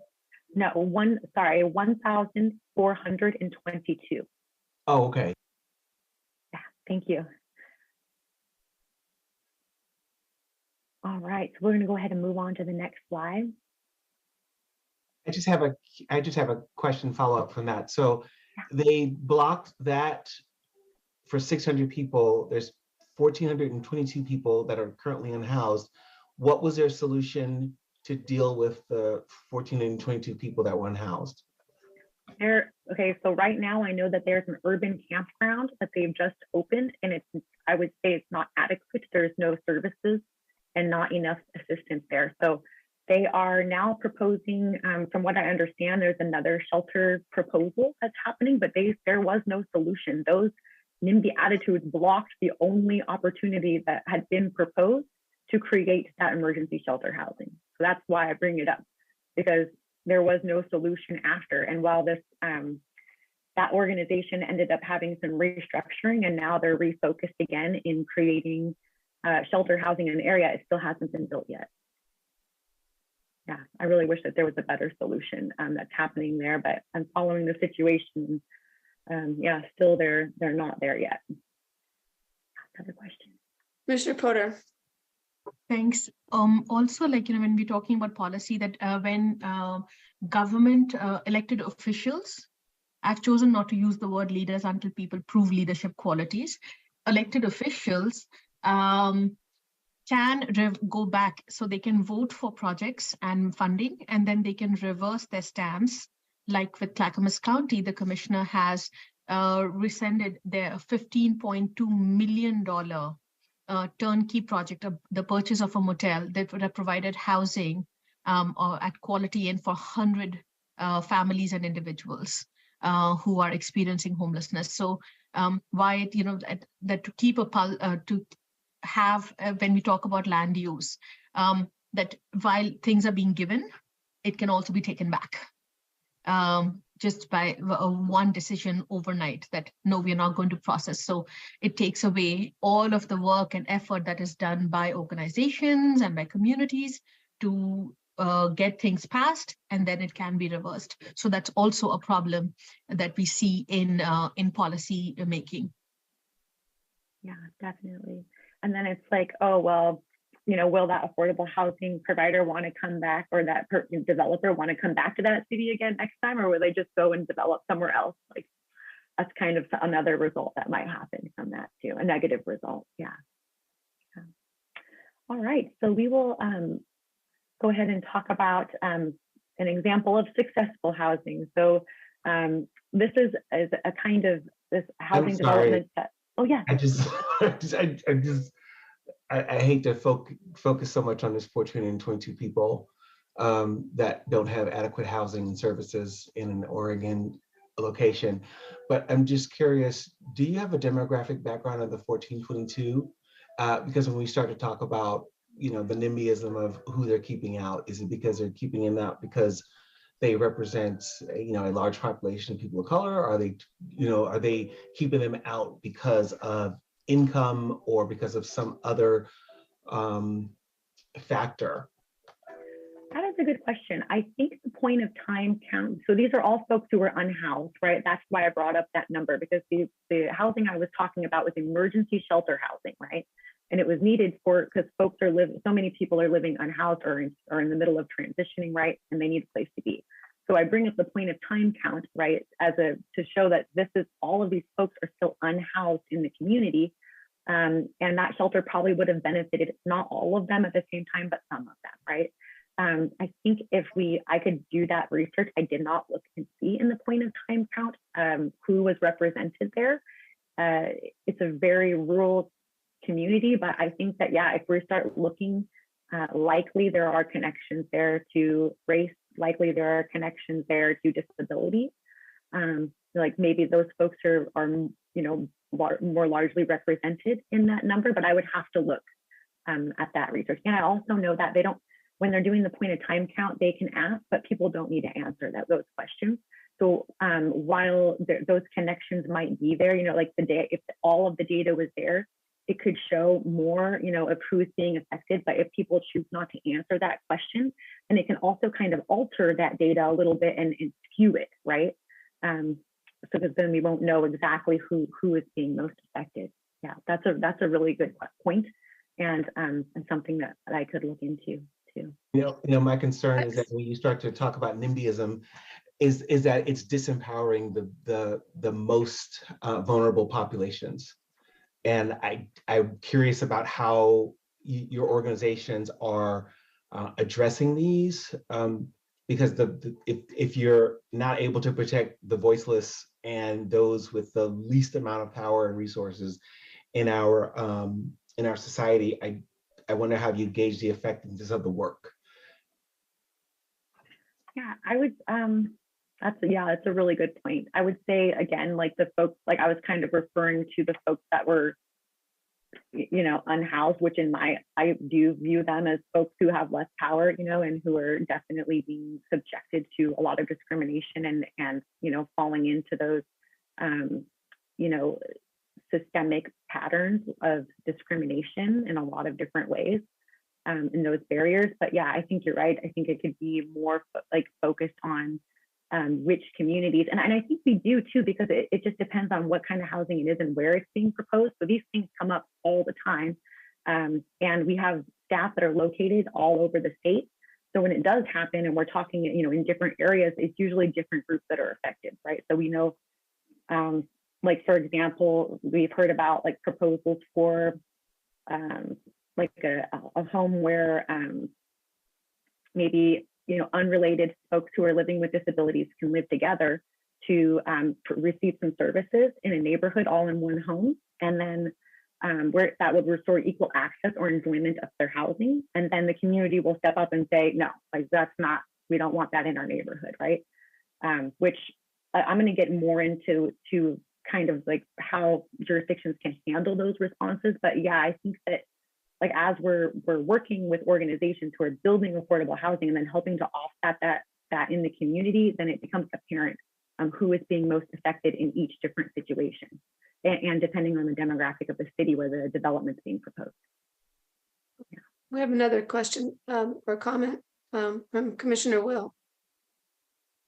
Yeah, thank you, Chair Lockwood. I think it's interesting to look at the historical background you talked about before, of how people were maybe locked out of certain communities due to the history of discrimination and institutional elements you described.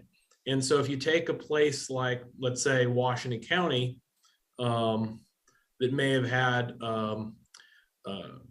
barriers to minority groups entering the county as residents. And then the other point you made about some of the misconceptions that people have about people who are in need of housing, as if they're somehow going to flood the area from outside if housing is housing is provided. Where you mentioned how a lot of times people who are in need of housing are people who are from the community and are just in hard times. But so when you look at an area and you talk about successful needed housing or failures to provide needed housing, and sometimes those people that are left hanging in the lurch, they're not always minority groups, because the minority groups weren't allowed to move into the community at all. So you might find that reflected in the demographics. If you analyze the demographics of somebody in, I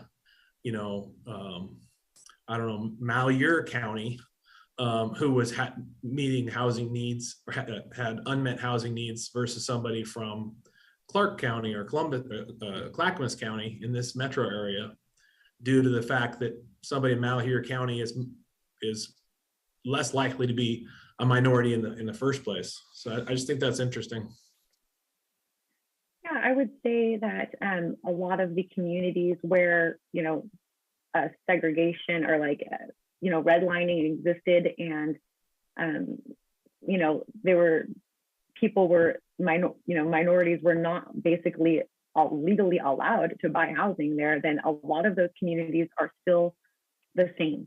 Like when you look at the maps and you compare them now to then, a lot of those patterns were rooted there, and a lot of the demographics are the same as they were back when the redlining was still legal. So it does affect the demographic, but I will say that even in those communities, there likely still are folks who are minorities, and when you look into the data, a lot of them are probably the folks who are most affected. So, I would still say that that's, even though there might be less folks there who are people of color or minorities, or, folks who are living with disabilities, when you really dive into it, a lot of those folks are still more largely affected than the other people, than the white people living in the area, or folks who are non-disabled or not part of those groups. Good comment, thank you. So for timing reasons, I'll really quickly go over this slide and then we'll move on. So this example comes out of Salem. It's just a really great example of housing that was needed, and they pulled it off, and it's been really successful since it happened. So Redwood Crossing is the first development in Salem, Oregon, to offer permanent supportive housing to individuals experiencing homelessness or who are at risk of homelessness. It was developed as a long-term solution. They developed a housing first approach, and they said it's very few preconditions for entry, and they wrapped people with services within this housing that they created. It also had some unique units that were there so that folks who were transitioning from the hospital, maybe if they had a surgery, who otherwise would have maybe been have nowhere to go, or have maybe been given a hotel voucher. Now they actually have units that are specifically for that. So it just kind of helped to solve one more problem that was happening. And it's been going really well. We work closely with the housing authority there, who helps to oversee the management of the property, and the community. It's been really benefiting the community. So that's one that we like to celebrate. Can I have a brief question on that one? Mm-hmm. So the one that failed was not permanent housing. This one is permanent housing. Is that right? And no, this is I think they have some units that are for transitioning folks, and then some that are there for more permanent or long-term housing. And I think that they, even from here, they have other steps up. So if folks have maybe have more income or more stability, then they'll have a route into different kinds of housing that are still permanent. okay, because I thought a difference might be just whether it's, well, how permanent the situation is, as opposed to a lot of short-term residents. But anyway, that was my question. I mean, have you, the other one that failed was a NIMBYism situation, right? Yeah, I'm sure that this one came up against a lot of similar outcry, but a lot of it has to do with how the city handles it too. And so I Right. bet that there was Yeah. a big difference there. Okay. Commissioner Porter. Thank you. May I request that all of us stop using the word minority, because minority can be gender minority, racial minority, ability, disability minority, age minority. There can be so many different minorities. When you club all the minorities together, they become the global majority. So when we talk about minority, it's a sense that there is a big dominant group, and then there is the minority. If that is the case, if that was the case, we would have taken care of the problems. You see what I'm saying? If this big chunk has everything and this little chunk doesn't have anything, we could have taken care of it. It's because a large chunk of people, they've been constantly clubbed under minority. So the nobody's understanding the scale of the problem. So when I hear racial majority groups, when I hear white people say minority, minority, minority, I want to ask, it's very triggering to me. It trivializes my existence as a gender, as a race. I belong to a country that's 1.4 billion people. I belong to a continent that has 70% of the global population. 70. Asian and Pacific Islanders account for 69.2% of the global population. So when I hear the word minority, all of the people, right? All of our differences, our diversity, our circumstances, experiences, regardless of race, gets minimalized. So we don't understand the actual situation and circumstance that a huge number of people are dealing with inequities because all of their experiences and circumstances are being minoritized. So people are being marginalized, they are being invisibilized, they are being trivialized, they are being treated like a minority, but they are not the minority. And I think somehow there needs to be change in wordings, how we talk about it. I think that would help create space for change, that what we think is a small problem is actually a huge problem for a huge set of people, because regardless of race, people are dealing with disabilities. Regardless of race, people are dealing with gender discrimination. Regardless of race, people are dealing with identity inequities. So I think this word minority, it clubs so many things together into this. Why can't we take care of the problem when it's a minority? It's a minority issue. It is not a minority issue. It's a huge issue, and we need to start acknowledging that. I hope that made sense. Maybe I learn how to rephrase that better and say it, but the word minority itself is just trivializing, invisibilization of the global diversity, of intersectionality of problems. Yes, I think you said it wonderfully. Yeah. Right. Yeah. I was just I think you said it wonderfully and very clearly, and it's very antiquated language. So I 100% agree to shift that language, and we'll track that throughout the rest of the and future presentations as well. Thank you.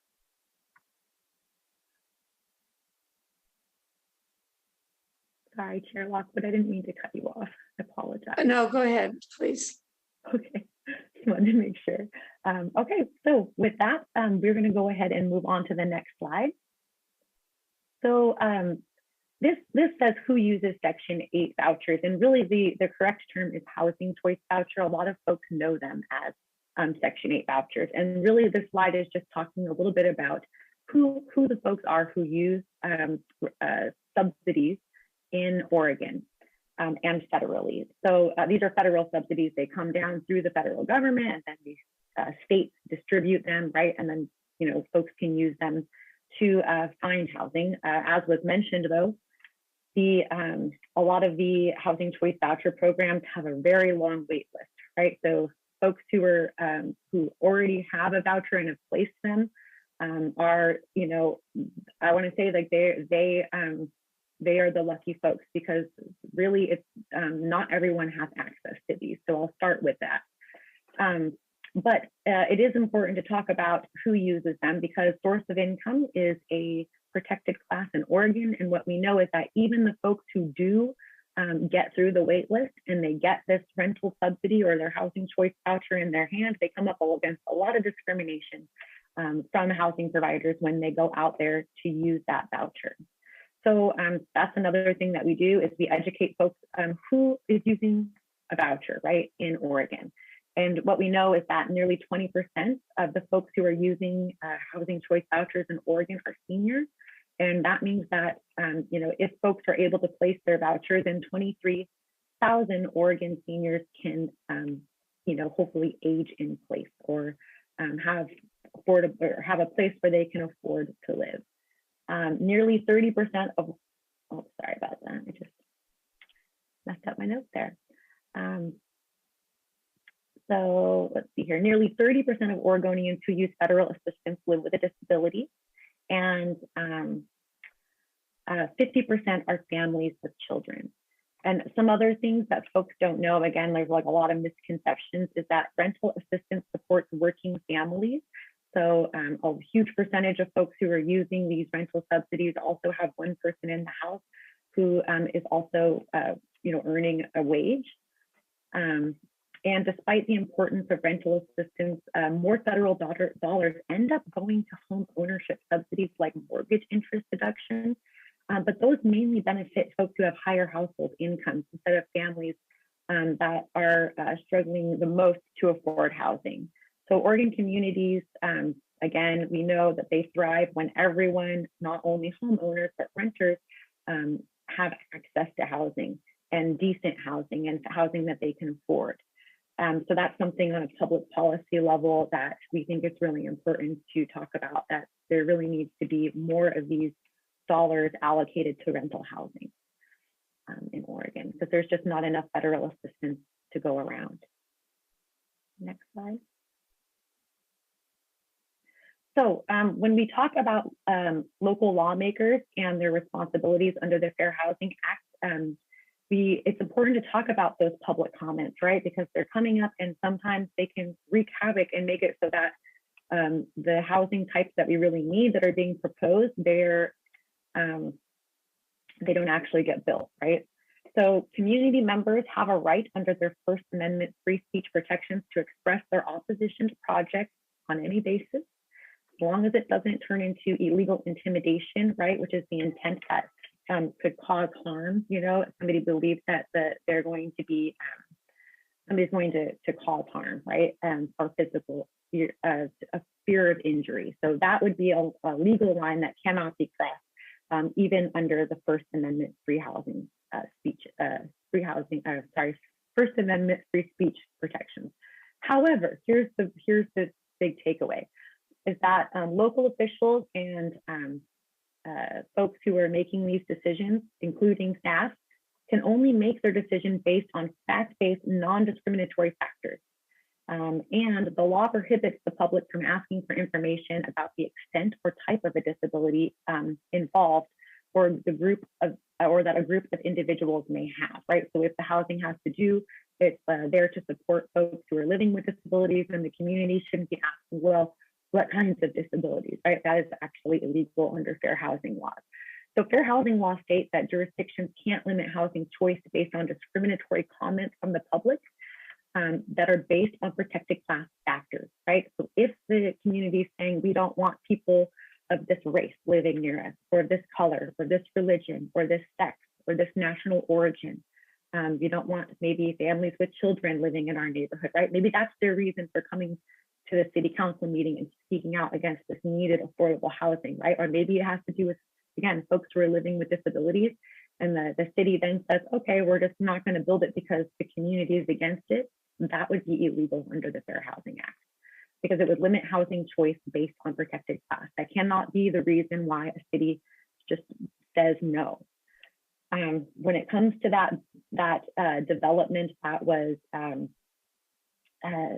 blocked in grants past, right? If that data exists, which was brought up, if they could look at the demographics of the folks who needed this shelter housing, and it could be shown that most of those folks, the majority of them, belong to one protected class, that might be a reason where you could, stand up legally against that decision. In the end, though, that decision wasn't made by the city. It was made, again, by the person who owned the property. And fair housing laws, they didn't really touch the situation in that matter, right? They didn't have any teeth in that regard. But when it comes to cities, which we've heard before, cities have said, no, we're not going to, allow this shelter because people didn't want it for these reasons. If those reasons, again, were based on discriminatory comments because of the protected class of the people who will live there, then it would be illegal under the Fair Housing Act. Next slide. So we're actually going to skip this one and the next one because they're actually duplicated, and I have them a little bit later in the presentation. So we are going to go over this slide and the next one, but right now we're going to skip through both of those because we'll see them later in the presentation. We can go next slide and one more next slide. Great, thank you. So the big takeaway here is that we can help resistant community members to understand how new housing will help to meet the needs of the whole community, and including neighbors, that includes neighbors that they might not even know exist, right? Like that, what that refers to oftentimes is folks who are unhoused and they're living in their cars, or they're living on BLM land, or they're living out of sight, right? And people are don't even know that this population is there and that they need this kind of housing. But it's also important to remind policymakers that prejudicial comments from the public are not adequate reasons to reject a project. They are not. And I was surprised to even know that like some city councils, they didn't know that. So really important to educate everybody across the board. All right, so let's move on to affirmatively furthering fair housing. This is the last portion of the presentation. Do we have a time count? How much longer do we have? Well, we don't have a set time to end. I think we'd want to end fairly soon, within half an hour. Yeah, I think I can make that work. Yeah. Great, thank you, I appreciate that.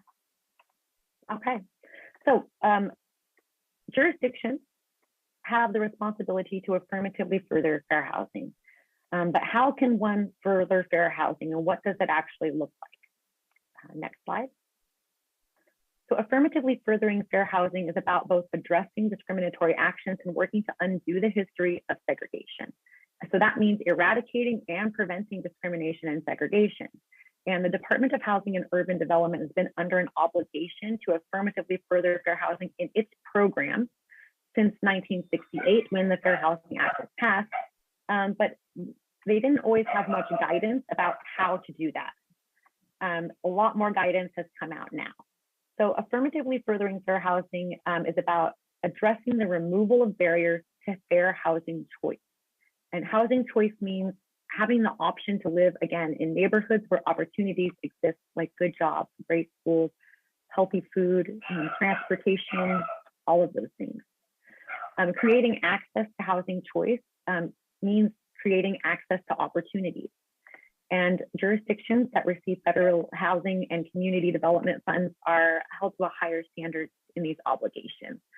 Those funds are also called community development block grants, which you all mentioned earlier, and we're really glad that we can be here to be, talking about fair housing as part of those activities. All right, next slide. So where do zoning and planning choices intersect with fair housing? Zoning and planning decisions affect protected class people, right? Those groups that we talked about, they affect everyone in the community. And planning and zoning decisions can last for the lifetime of a building or freeway. So a building or freeway can stand for over 100 years. So remember, it's like Sam talked about, I think briefly, when the I-5 was put in the Portland area, it went directly through and took away a lot of housing for the Black population, or the folks who were living there, the majority of whom were Black residents. And that freeway will be there for a very long time, right? It's going to affect the community for 100 years or more. And the same thing with where we're building housing, if we're building denser housing, again, in communities where maybe there isn't as much access to opportunity, then all of the people who live there for, the entire lifetime of the building will be affected by that decision. Next slide, please. So location is really important, yeah, when we're talking about where this housing is going to be built. Is there economic opportunity? When we're looking at zoning laws, is all of the zoning for multifamily or denser housing, is it all in one part of town? And what part of town is that? Is it a place where there's opportunity, right? So we need to be looking at those things when developments are being proposed. It's not just the amount, which we know, yes, we need more. That's very important. We need more housing that is affordable, but where it is located is just as important. Next slide, please. So what are the indicators of barriers to equal opportunity in housing? It has to do with a lot of things, but we can talk about schools. So are there great schools in the areas where this housing is being proposed? What are the test scores like? What are the graduation rates? What are the teacher ratios like? What about economic development? Like, what are the zoning decisions and incentives for mixed use and affordable housing? Are they using affirmative marketing? Is there new businesses? Are there job opportunities? All of the things that affect a healthy economy, right? Does that exist in the area? And just economic health in general, and as well as, other kinds of health, like healthy food and access to infrastructure and investment, right? So like all of these things can be indicators of equal opportunity in housing and in community. And so, yeah, that's what I was referring to, with those opportunities and where they exist. So we need to think about those things. Next slide, please. So now we're going to look a little bit at the maps that came out of the Washington County's analysis of impediments to housing choice. And they might help us to better understand where there are concentrations of certain demographics and concentrations of barriers to equal opportunity in housing and in community. So this index here shown on this map measures the exposure to poverty within proximity to low poverty areas considered to be an advantage. Sorry, with proximity to low poverty areas considered to be an advantage. So higher index scores suggest better access to economically strong neighborhoods, meaning there's less poverty in areas with a higher rating or the darker areas. So the area that's marked in purple shows an area of Washington County where a lot of poverty exists, okay? So that's that little purple mark. We'll go to the next slide. And you can see on this map, the next one, yeah, this one, that the same area is also one of the areas of the county that has much lower performing schools than other areas, okay? We'll go to the next slide. This same area and in several of the surrounding neighborhoods have moderate to low labor market engagement index scores. So this index measures the employability of neighborhood residents based on unemployment, labor force participation in the labor force, and educational attainment. And a higher index score suggests residents are more engaged in the labor market. Okay, so you can see this is one of the areas that's less engaged in the labor market. Next slide. And in the same area, 50 to 100% of the households experience cost burden.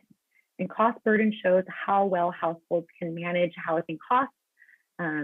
It shows severe cost burden, so maybe they're paying more than 50% of their gross monthly income on their household or rent or mortgage, which also means that they oftentimes people who are rent burdened, they don't have enough money to pay for some necessities, and they're having to make choices between, trips to the grocery store or, getting that medication that they need.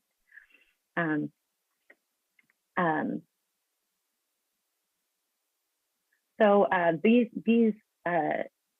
indicators help to determine which households may be at risk of losing their housing if they're, at 50% of their monthly income is going to just to pay for housing.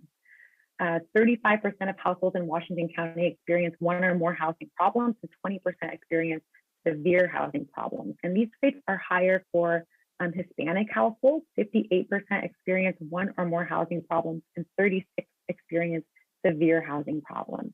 And Black and African American households, 45% experience one or more housing problems, and 16% experience severe housing problems. And the other statistic that's listed in the analysis is large families. So it says 52% experience one or more housing problems. So really, if we continue on to the next slide, the point of this is, and this happens in, again, cities all across the nation and all across Oregon, because oftentimes it has to do with the land use policies and those systemic issues that are already in place, right? So this area that we've been looking at is also identified as a racially and ethnically concentrated area of poverty. And there are areas with very high poverty rates, more than 40% of the population in the area, and a majority of non-white residents, right? So that's what classifies the area as a racially and ethnically concentrated area of poverty. And in this area, the majority of residents are non-white Hispanic residents. So the point is that this is happening not only, in, like, you think about big cities like New York and San Francisco, maybe, where, these problems exist, but they really do exist in cities all across the United States. They exist in Washington County, and that's why when we're talking about building new development, that we really encourage it to be spread out, so that if somebody has a lower income, again, they have opportunity to areas that still have opportunity, have access to areas with more opportunities. I see Commissioner Podar has her hand up. Thank you. Thank you. Again, communities are not poor. People are forced into poverty due to lack of visionary policy and equitable policy. It's a huge difference in saying poor communities or areas that have poverty versus communities that are being pushed into poverty, because again, people, due to language barriers, due to disabilities, abilities, systemic structural discriminatory practices, due to racial injustice, people do not have access to dignified jobs. They do not have access to dignified transportation, housing, food. If people do not have nutritious food, it impacts their health. So if people are paying more than 70, 75, 80% of their income in rent, in housing, which is a fixed just to be able to provide shelter, you can choose that you're going to survive on a glass of water a day. If there is an emergency, you can survive on 14 gallons of water. But what do you do about a shelter? So people can live just by drinking water. They can at least live for 14 days. But once you are unhoused and you're out on the street, it puts you at risk of all sorts of criminal activity and situations and circumstances and addiction issues and all sorts of stuff because you're out on the street. So, and if people do not have access to equitable housing, they are vulnerable, they are pushed. Let's put it this way, I'm going to say it straight away.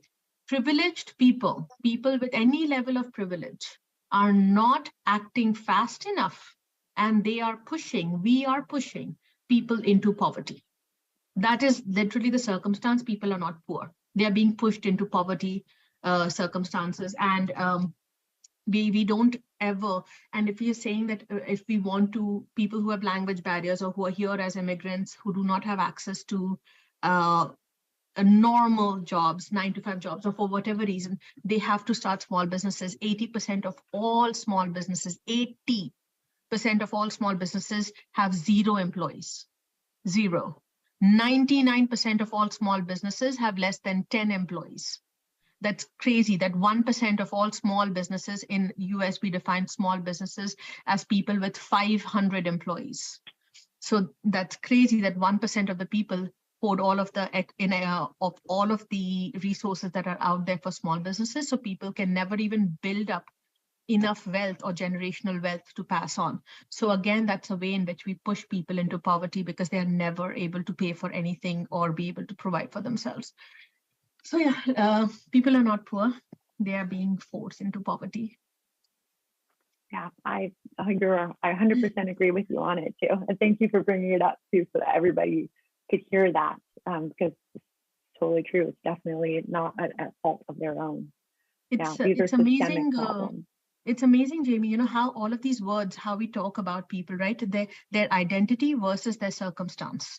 And what we don't realize is that each one of us is one incident away, one natural calamity, one accident, one situation away from being in that circumstance where it becomes our identity. So every time we use words that identify people, how would we like that to be heard for ourselves? Until we start doing that, as policymakers, as people sitting on commissions and committees, if we don't talk about that, we are going to continue to perpetuate harm just by words. And I've learned that equity demands use of extra words. A Black trans youth said that to me, Sushmita, use full words. Because when we use full words and we use real circumstances, we put power in that it's taking you effort to speak it. I have to put in effort to live it. And that changes everything. Thank you. Yeah, I agree. That's really well put. I have to break in because I'm wondering about, are we going to run out of time for your, I think I heard you had 51 slides. Was I correct about that? We have 1, 2, 3, 4, 5, 6, 7, 8, 9, 10, 11. Yeah, I had like 12 left. So we can, I mean, I'm wondering if we just kind of. This is all really important information. And I think in a way, I'm feeling like finally we're getting to Washington County. But yeah, please go ahead. Okay, thank you. So we'll move on to the next slide now. Okay. So it's also important to note that fair housing laws prohibit land use regulations, restrictive covenants, and conditional or special use permits that may limit housing choice based on protected class. And so let's look at some policies that have historically happened that are common fair housing land use violations. So we'll move to the next slide now. Okay. So here are some examples. Requiring projects to undergo additional approval steps, hearings, or meetings with neighbors that are not required for other projects. So what does that look like? A city maybe they're requiring an applicant seeking to build a single unit house for 5 unrelated people with disabilities to undergo additional hearings, reviews, or community meetings that are not required for a single unit house for any other group of unrelated 5 people, right? So the takeaway is that all new housing development should be held to the same standards, and cities shouldn't be creating more barriers to needed housing types. What about requiring projects to have extra screening setbacks for other design modifications not required for other housing projects? So an example would mean, like maybe here's an example of how that could look. Requiring an affordable housing development, and that's affordable housing as in federally subsidized housing, to have more landscaping requirements and higher design standard policies than other new developments to ensure that the affordable housing fits in with the quote unquote existing characteristics of a neighborhood. So remember though that all new housing types, no matter who lives there, all need to be held to the same standards, right? And then requiring burdensome public safety requirements. So what could that look like? Maybe requiring a transitional living home, maybe for folks who are transitioning from being unhoused to being housed, to provide a security guard on site, but they wouldn't ask that security guard to be there for any other kinds of housing developments of the same size with unrelated people living in there, right? So would another housing project be subjected to that same requirement? Maybe not. And so that's where it can start to become discriminatory. Next step, slide, please. So the Fair Housing Act also contains a powerful tool for addressing systemic racism by prohibiting the use of policies that seem neutral in, or not just systemic racism, but also different kinds of discrimination against protected classes. So it definitely could be preventing racism, or it could be preventing discrimination even against other groups as well. So um, the tool, so the definition is of disparate impact, right? Which is that tool that I was just talking about that it can be used to stop discrimination against these protected classes. The definition of the rule is a practice that results in a disparate impact on a group of persons or creates, increases, reinforces, or perpetuates segregated housing patterns based on race, color, religion, sex, disability, familial status, or national origin. So really, it's like some rules can seem really neutral on the surface, but then when they're actually put into place, they disproportionately and negatively affect one group over another.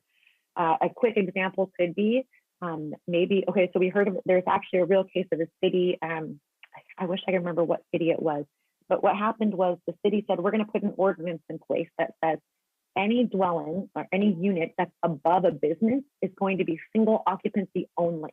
And they did that, what they said was, it was to cut down the noise for those businesses. But what it actually did is it disproportionately impacted families with children because they were not able to live there. That housing was blocked to them. So they ended up reversing the ordinance. So that was an example of a rule that may have seemed neutral. Okay, it's to prevent noise, but really what it does is it disproportionately affects this one protected class of families with children over other groups. And here's some examples of other policies that may have a disparate impact. And what we know is that historically they have, right? So a local zoning ordinance that restricts housing with more than 3 bedrooms, the result could be a disparate impact on people with larger families with children, right? Or other groups that might have more kids. Urban renewal. So this often means displacing low-income communities.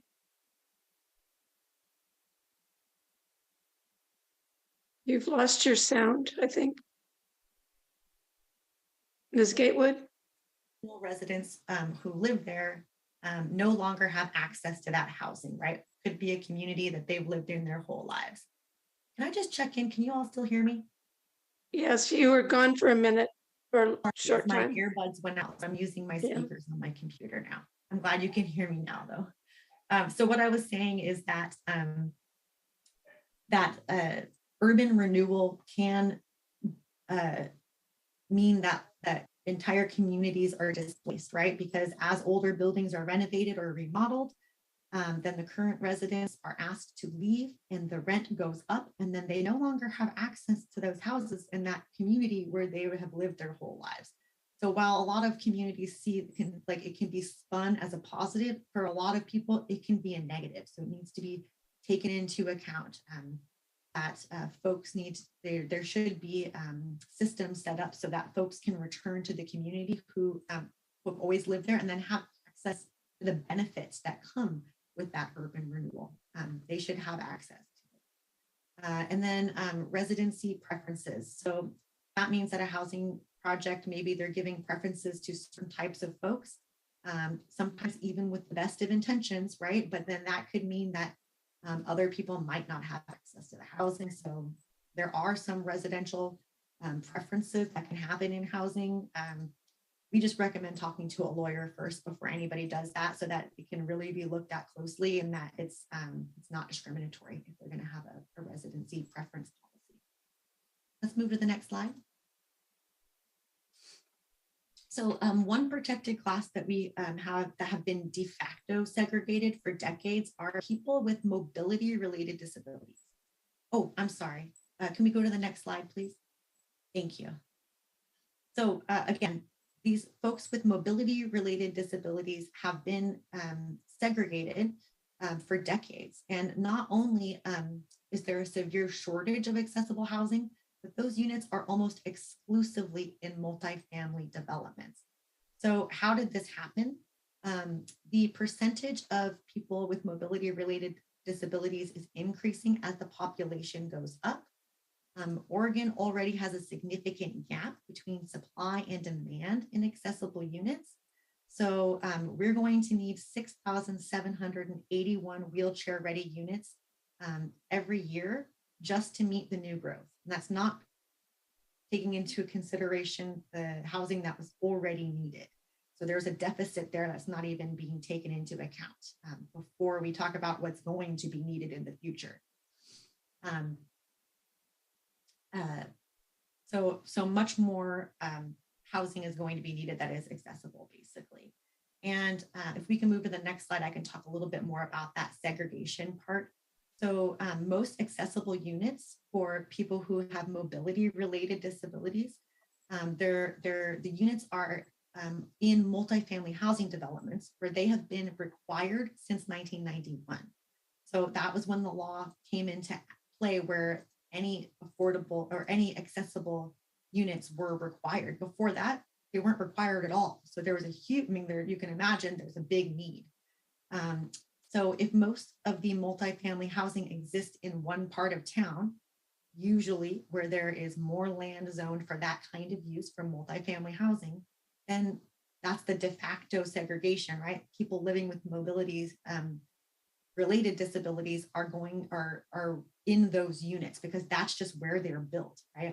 That's where they have access.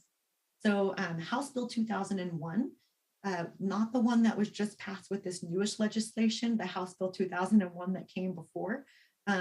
If we're hoping it could change that, because at least one fully accessible unit must be built in quadplexes and cottage clusters, which will be allowed on lots that were originally only able to be used for single family housing, right? And now we know that we can build duplexes, triplexes, quadplexes, and cottage clusters on those single family zoned lots. And so that means that housing for people with mobility related disabilities can be desegregated in that way, because now we'll have more opportunity and regulation to build those units. And we educate jurisdictions around the incentives that they can offer to developers to build accessible units. So accessible units can be prioritized for people with disabilities as a preference policy. And Portland has a great ADU code that can be used as an example. And they're also doing some cities are providing plans so that they're pre-made so that somebody doesn't have to go to an architect and draw up these plans, which can cost thousands of dollars, for an accessory dwelling unit. They can use the plans that are already created by the city, and many of those are accessible. So just one more incentive for cities, and they could provide that for the folks that are building in the area and further promote the ADUs that are accessible for folks with mobility related disabilities. So can we go to the next slide, please? Thank you. So lesson 4, which is the last of the lessons, affirmatively furthering fair housing means that where housing is located is just as important as to how much there is. And it's a good thing to push for a good analysis to unearth existing patterns of segregation and then make investments that will disrupt those patterns, which looks like Washington County did in their analysis, did a pretty good job in that. So we'll just skip down. I think Sam already touched on House Bill 2003, so we'll go ahead and just skip the next slide since he already touched on that, and we'll move on to strategies to promote new development. So here are some additional ideas to promote developments. You can learn, again, where demographics are concentrated in the city and where the development is being proposed. And this information can help people understand why it's important to develop more housing types in areas with more opportunities, right? So you can show them the map, right? Sometimes people have not seen these maps. A lot of people don't even believe that this is happening. So it can be really powerful to show them, yeah, this is happening in our county, in our cities, and it has to do with these rules that we're creating, and we need to change them. And also, if there's already housing needs analysis and it says we need to be doing these things, well, I think it's important for developers to bring that up when there's pushback from the city, right? So actually what we're trying to build here is going to meet the needs in your housing need analysis. It's going to meet the needs to in your production strategy, right? So drawing those connections is important. Why is the housing development needed? Who will it benefit from it? Again, share those facts that they're They exist in every community, right? Like who needs this housing and why are we building it, and draw those connections. And is a proposal furthering the city goals, again, that's in their housing needs analysis or their analysis to impediments. Drawing those connections can be helpful to promote the development. And we'll move to the next slide. What about strategies for working with neighbors? It doesn't hurt to provide them with information ahead of time. That way you can start addressing concerns that will come up before you can start causing problems in like maybe larger meetings. It could help ease fears about the development and empower neighbors to support the needed housing in the community. You can, change, like one person can understand maybe, and then they can start educating their neighbors and, pull people in again to talk about these things at those public hearings, right? Which in a lot of times we hear more opposition than support. So gathering those communities. Educate the community on why it's needed. Again, we talked about that in the last slide. Share real examples about what existing middle housing and needed housing types look like that are already in the community. What we see is that, and this could be missing middle housing, right? We hear that a lot as ways to, create more affordable housing types in the community. People drive by them all the time, and then they go to the city council meeting and speak out in opposition, didn't even realize that there's beautiful housing, that's working great in their community. And that's the very kind of housing that they're pushing back against. So show them examples of what's really working in their area already. Share about who uses federal rental assistance. Again, like that slide that we went over earlier, I have the website that I got that from if anybody wants to use it as a tool to kind of offset some NIMBYism. And also HUD's website on the HUD Exchange, they also have a toolkit as well that provides some information. I wish, again, that there was more data, but I think some of the things can still be helpful to offset NIMBYism. And the Fair Housing Council of Oregon offers training for community members to better understand the housing needs in their community and talk about fair housing basics, the history, again, of discrimination like we did today, and the housing needs, again, like exactly what's coming up in their community. So we can come in and provide those trainings, and we often have grant coverage to do that. We'll go to the next slide, please. So, just waiting for, there it is. So Fair Housing Council of Oregon, we can help. While we can't give specific legal advice, we do have a lawyer who might be able to do that, but most of us are not actually lawyers. But what we can do is we can look at city codes and zoning changes through a fair housing lens. So if and then give feedback on that. So if you know of, if you would know of a city who needs that, you can refer them to Fair Housing Council. Discrimination can be hard to identify. If somebody needs help to be able to tell if discrimination is happening at their in their housing, they can call the Fair Housing Council of Oregon and get some assistance. We can provide more trainings, again, not only to community members, but to jurisdictions.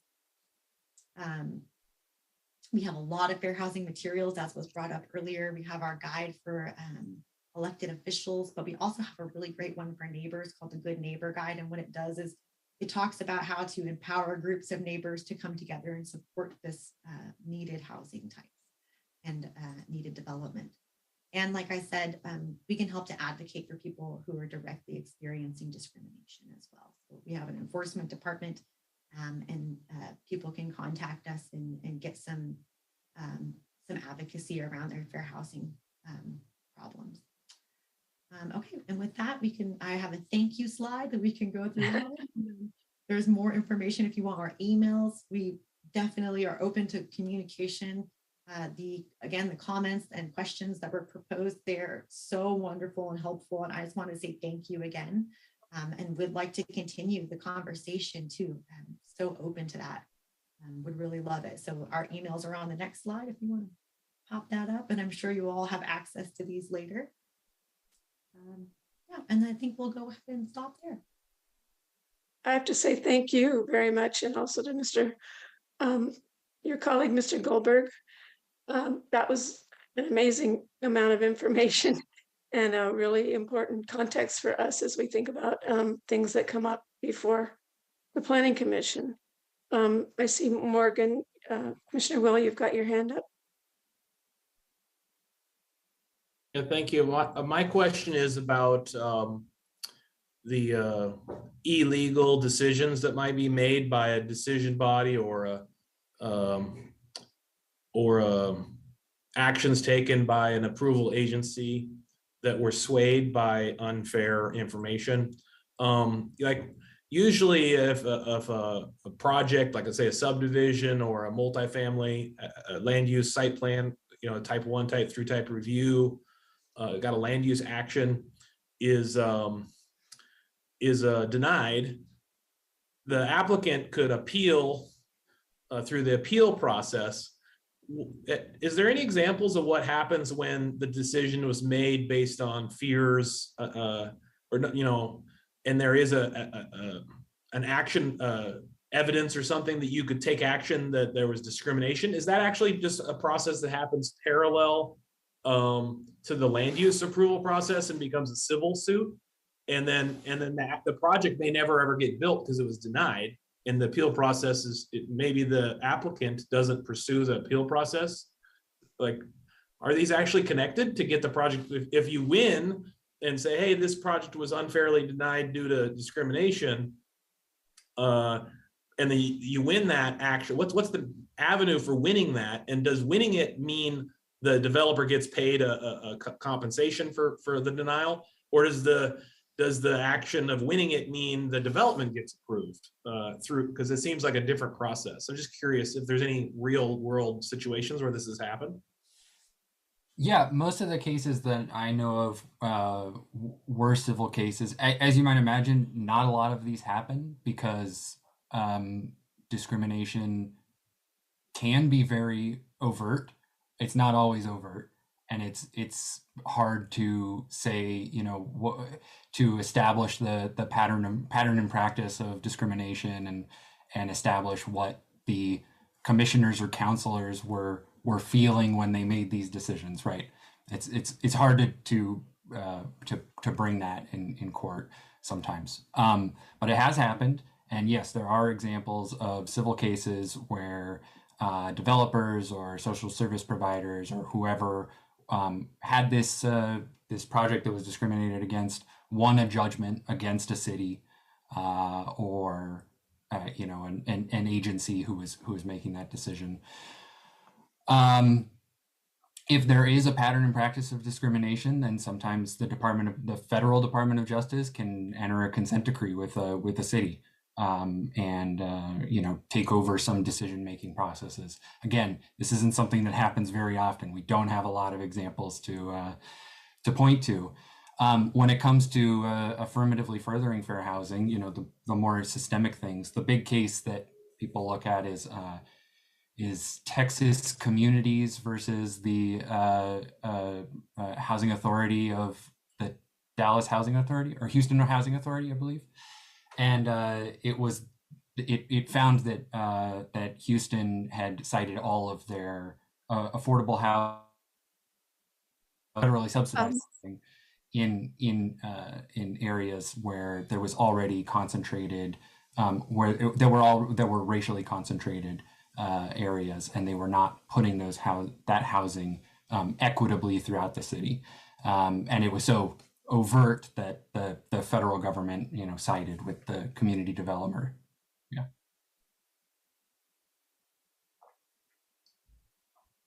Any other comments or questions? I'm not seeing any, so thank you both.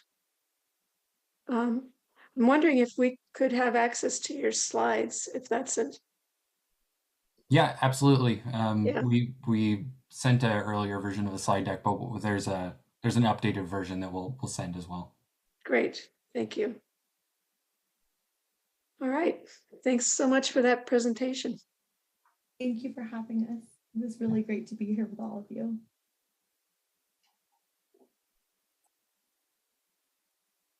Well, the next item on our agenda today is Planning Commission announcements. Does any commissioner have an announcement they want to share with us? I'm not seeing any. Then adjournment is our next order of business. Is there any objection to adjourning at this time? Seeing none, we are adjourned.